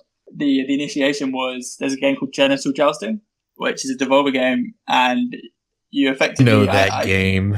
You know that game. I don't want to describe it too much because I don't know. Yeah, I guess naughty. It's a naughty game, but you effectively it's very phallic, and the mission was to play this game with the family. And we had the projector, I think, set up. We had the projector playing 8-player, I think. 8-player Genital Jousting. So Genital Jousting is a great game. Yeah, later in the show, for this episode, we're going to have the folks from Special Reserve Games on, who are obviously connected to Devolver. Yeah. So, maybe I'll mention a little bit about that particular game. I don't see Genital Jousting getting ported to the Switch. You don't think that'll make it to the Switch? No, I don't think so. I want that on cartridge. Come on. Yeah, if Special Reserve don't release it, we'll release it. It's a Super Rare will step in. Yeah, if you thought that explaining Galgun to your family was hard, wait till you explain Genital Jousting. Exactly. We have a few questions for both of you as we're celebrating both the first anniversary of our podcast and the second anniversary of the Switch. And we're kind of asking all of our guests that are coming onto the show these types of questions. So the first one, what has been the biggest surprise to each of you about the Switch so far? I think for me, it's the way it brought the community together. Like, definitely, I guess from my perspective, seemed a bit fragmented, but it definitely has joined everyone together. And people, again, maybe this is saying more about me and the way that I perceive stuff, but I seem much more connected with the platform and also people playing the platform as well. The last 2 years, I think I've been more rejuvenated in terms of playing games and enjoying games. I've obviously always enjoyed playing games, but I think as well gone in phases of playing a lot of AAA games and kind of ignoring indies, and now it's completely the opposite. I literally just play indie games. That's all I do, and I think that's what the Nintendo Switch has done for me. It's kind of rejuvenated how I felt about things, and I guess that's quite a personal response to it. But I think it's definitely I feel more connected to the community since the launch of the Switch. As you mentioned earlier, with Curve, we published. In fact, we was on Wii U. We got very close to the guys at Nintendo, and they told us about Switch really early on. I think they wanted us to be part of it. I think that was almost as a thank you for supporting Wii U, which hadn't sort of done so well. So we knew it was coming, but Nintendo being Nintendo, very secretive, and they never fully disclosed everything about the console. All they said was you will be able to play it on the go, and I think the piece of technology they did want to sort of share were effectively the Joy-Con and how they worked and clicked on and off, and you could dock the device, and they kept that a little bit secret on that side of things. So initially, happy. I was just really happy that it became a success, because I was worried that, and I know speaking to my Nintendo friends, I think if this hadn't sort of taken off as well as it had done, I think that there could have been some interesting strategy changes at Nintendo. in terms of whether they remained in the hardware market or just became a software developer like Sega, sort of 10, 12, 15 years sort of previous. So I'm really chuffed that the console's been such a success and Nintendo continue in the hardware field. So I think that's made me happy. I think one of the good things about it is the fact that it is a games machine. Currently with Xbox and PlayStation, you're watching Netflix on there. I don't think there's Netflix apps or just yet. Not yet. YouTube, there's not Netflix. So it's just good that it's not used as a media device. It's used as a sort of proper gaming device. If Simon Byron, our publishing director, was on this, he'd be telling you how he now takes a slower train into the office, so he can get more Switch hours in. He's quite happy now to sit on a slower train, get a seat, and play longer on his Switch. So he's really enjoying it. So it's been a fantastic success of video games. So really happy for Nintendo. What I'd be interested to see is I think a new Switch. I think that would be good. You're jumping ahead on us a little bit here. We have a question kind of about that. Hang on, sure. Hang on to that one. But it's been a great platform. I think the only thing else, so we were quite early in on Switch with a few releases, wasn't as early as some. Our friends at Sumo Digital were there pretty much day one with Snake Pass, which sold phenomenally on Switch. We were a little bit later to the party, sort of towards the end of the first year, Full Flat, which has done fantastically. In fact, it's the number one digital download in Japan. So beating the likes of Splatoon, etc., as a digital download. So that was good. That will keep us sweet with Nintendo on that side of things. And then we came up with Flame of the Flood as well. So we had sort of two good launches. As with my sort of Curve Digital publisher hat on, it is getting far more challenging though on the platform, just because of the amount of releases each week.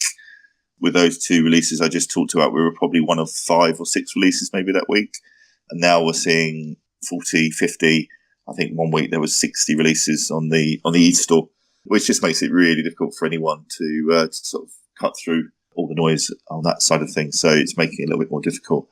And it's an awful lot of content for players to decide what they do and don't want. It's a bit of a double-edged sword. It is. For us as a publisher, it means we need to work harder. It's our job anyway to make sure that the players are aware of our releases, that they're coming, and that it's the right title for them. But long gone are the days where you kind of got a release and you'll sit right at the top of the new releases for a few weeks. That's kind of gone now. You get pushed down by more current releases. So it is. Yeah, no, it definitely is a double-edged sword. I think there was obviously there was a gold rush from developers. To be honest, I don't know what you guys think, but there's an awful lot of poor mobile ports which have sort of come across, which hardly sort of push the Switch, both from a tech perspective and a content perspective. So yes, yeah, no, so it's a little bit challenging with sort of publisher hat on. How do you find it, Drew? Digital publishing and physical publishing, I guess, I see as very different kind of entities, but definitely from a consumer perspective, it's very difficult to manage what's coming out. And I think from a rare perspective, I have to be kind of aware of all the new digital releases, and it is hard to do that. Very hard to do that. What game or games are you both looking forward to seeing on the Switch or wish would come to the Switch? I mean, I'm very excited for the Pokemon RPG, which would be interesting. It's interesting. I think the Nintendo Direct that just happened, me and Jace watched together, and there was nothing particularly in the Zelda Link's Awakening looks amazing. That'll be really cool. I can answer that really easily. In terms of what I'm looking forward to coming is will be Pikmin.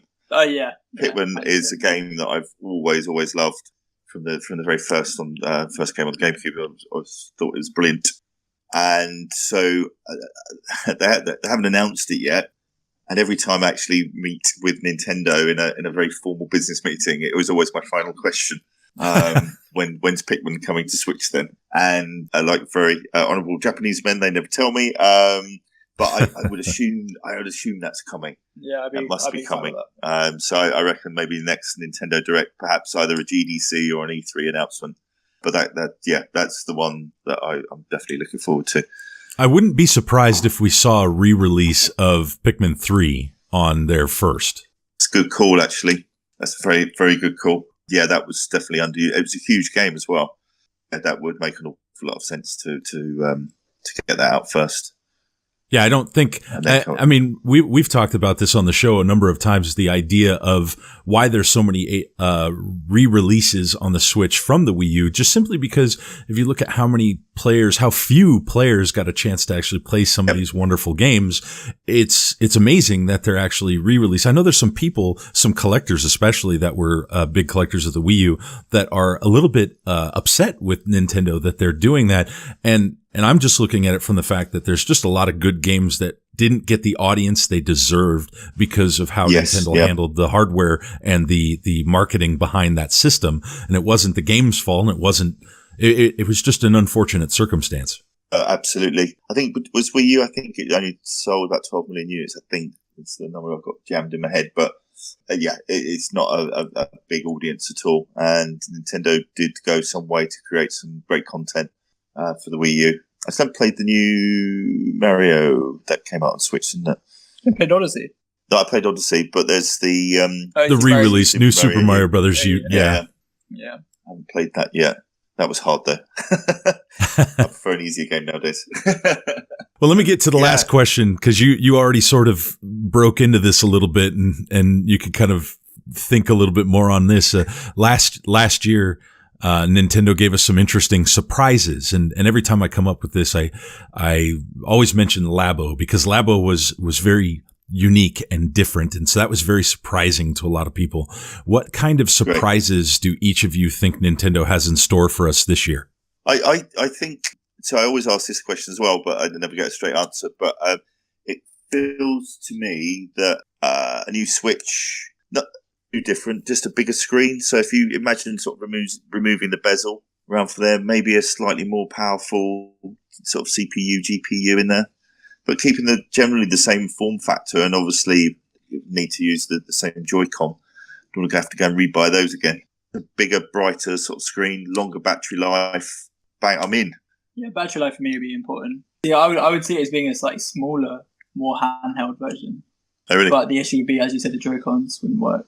Yeah. You wouldn't want to get new Joy-Cons. But you could, if you think got like a full screen, a kind of bezel-less screen, I can see exactly what you mean. Yeah. would look great. And say just with slightly more power, effectively you can get sort of docked power while you're sort of undocked. A really nice bright OLED screen. That's what I'd like to see. I feel like a smaller Switch would probably have Joy-Cons that weren't removable. Oh, right, got it. Yeah. So a proper, just mobile gaming device. Straight out. That makes sense. That would work. That would be good. Well, maybe both of those things. Well, if you historically looking at the way Nintendo sort of evolved their hardware, because they're not really a hardware company, that they do come out with a sort of almost a kind of shippable prototype. But if you look at the original Game Boy sort of DS, and then how that sort of evolved. So I can imagine really nice piece of Switch kit with a nice big OLED screen and a longer battery life. But it'll probably have some sort of name like the new Super Switch U HD. Exactly that. Video chipset, isn't it? So that's continually evolving. So they could maybe then support a docked 4K if they wanted to, maybe. So yes, yeah. Saul said that was the last question, but we always have a bonus question where it's not really related to the rest of our discussion. Sometimes it's kind of an off-the-wall question. Sometimes just one that we just legitimately have a wondering about. So the bonus question for you this time is this one. It's for Jason. It says, since we've got both of you here with us, Saul would like to know. Which one? You wrote the question. So, which one of you is the better football player between the two? Got it. As much as it, George is the slightly better football player than I was. In fact, I played for a local team who had the record of being one of the worst teams in the area for many, many, many years, losing week on week, kind of 10-12-0, which is very high score for soccer. Usually it's kind of 3 or 4-0. So yes, I can give that one to George. It's we definitely football's definitely a big part of the Perkins household. We've got season tickets to Arsenal, who are kind of a big team in London. And I definitely agree. I'm definitely the better football player. I play a lot. No, let's dispute that then. Yeah, we don't need to dispute that one. It's funny. It's funny that I heard Jason refer to it as soccer. And before we started this, because soccer was written down as a like in parentheses in the question. And when I was reading the question out before, my wife's British, and she was like, "Don't call it soccer." Yeah, like, if you're talking to British people, don't say the word soccer. I was like, okay. So I put it in there as as soccer for us Yankees, and he didn't even say that part. So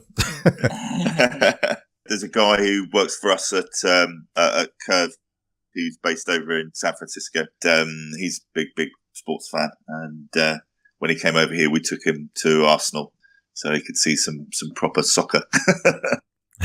So yes, familiar with the parlay of calling it soccer. Well, I gotta say, I really greatly appreciate, we both very much appreciate you coming back, George, to the show, and also Jason for coming on and taking a little bit of time out of each of your day to celebrate our anniversary episode. And, really, it's been an amazing experience to talk to both of you. I want to give you kind of each a last moment to add anything that you wanted to add. If we missed anything, if you have anything you want to say, maybe we'll start off with Jason. Jason, do you have anything else that you want to mention to any of the listeners or the fans? Well, first of all, thank you for having me on with George on your anniversary podcast. That's been great. Please do invite me back for year 2 podcast. Definitely. I'm sure it will continue to podcast, to air. So thank you very much for that. I'm sorry if I bored everyone with some of my video game stories. So I've probably been in the video games business too long now. I should be retiring shortly. But I'm glad I can still remember some of the detail, because the years will go by and I won't be able to remember everything. So yeah, we're doing some, if you want to find out more about what I do on my day job, you head over to curvedigital.com. That's where you can sort of find out about our latest releases, or follow us on Twitter or Instagram or Facebook. Doing Discord, actually, I think. Really nice. But yeah, if you want to find out more about what I do, then sort of go across there. Always really keen to talk to new developers, help them to sort of break through. Maybe it's a game that Curve Digital can't publish, but happy to sort of guide people and sort of point them in the right direction. Always willing to have a chat. So yeah, do get in contact. And thanks again. Been great. And I got to say, much to the contrary, I doubt anybody would be bored hearing these wonderful stories from you. You're too kind. And George? Yeah, and again, obviously, thank you for having me back. It means I've done something right, which is always good. They use you to get to me. It's true. I was a scapegoat. But yeah, thank you again for having me back. And it's always great to see the podcast doing well and also the Switch doing well. That's wonderful. I think, obviously, if people want to know more about Super 8 Games, they can check out our website and our Twitter. I tend to respond to people personally, so yeah, never be scared to say hi to me. Thank you again. Well, thank you both, and yes, we definitely will ask you both back on the show as we get a little bit further on and have a little bit more to talk about for the next year going on. And thanks again for your time. It's been a pleasure. No worries, it's been a pleasure. Brilliant, thank you. Cheers, guys. Well, that's the end of part 1 of our anniversary podcast. Be sure to tune in right away for part 2, available now.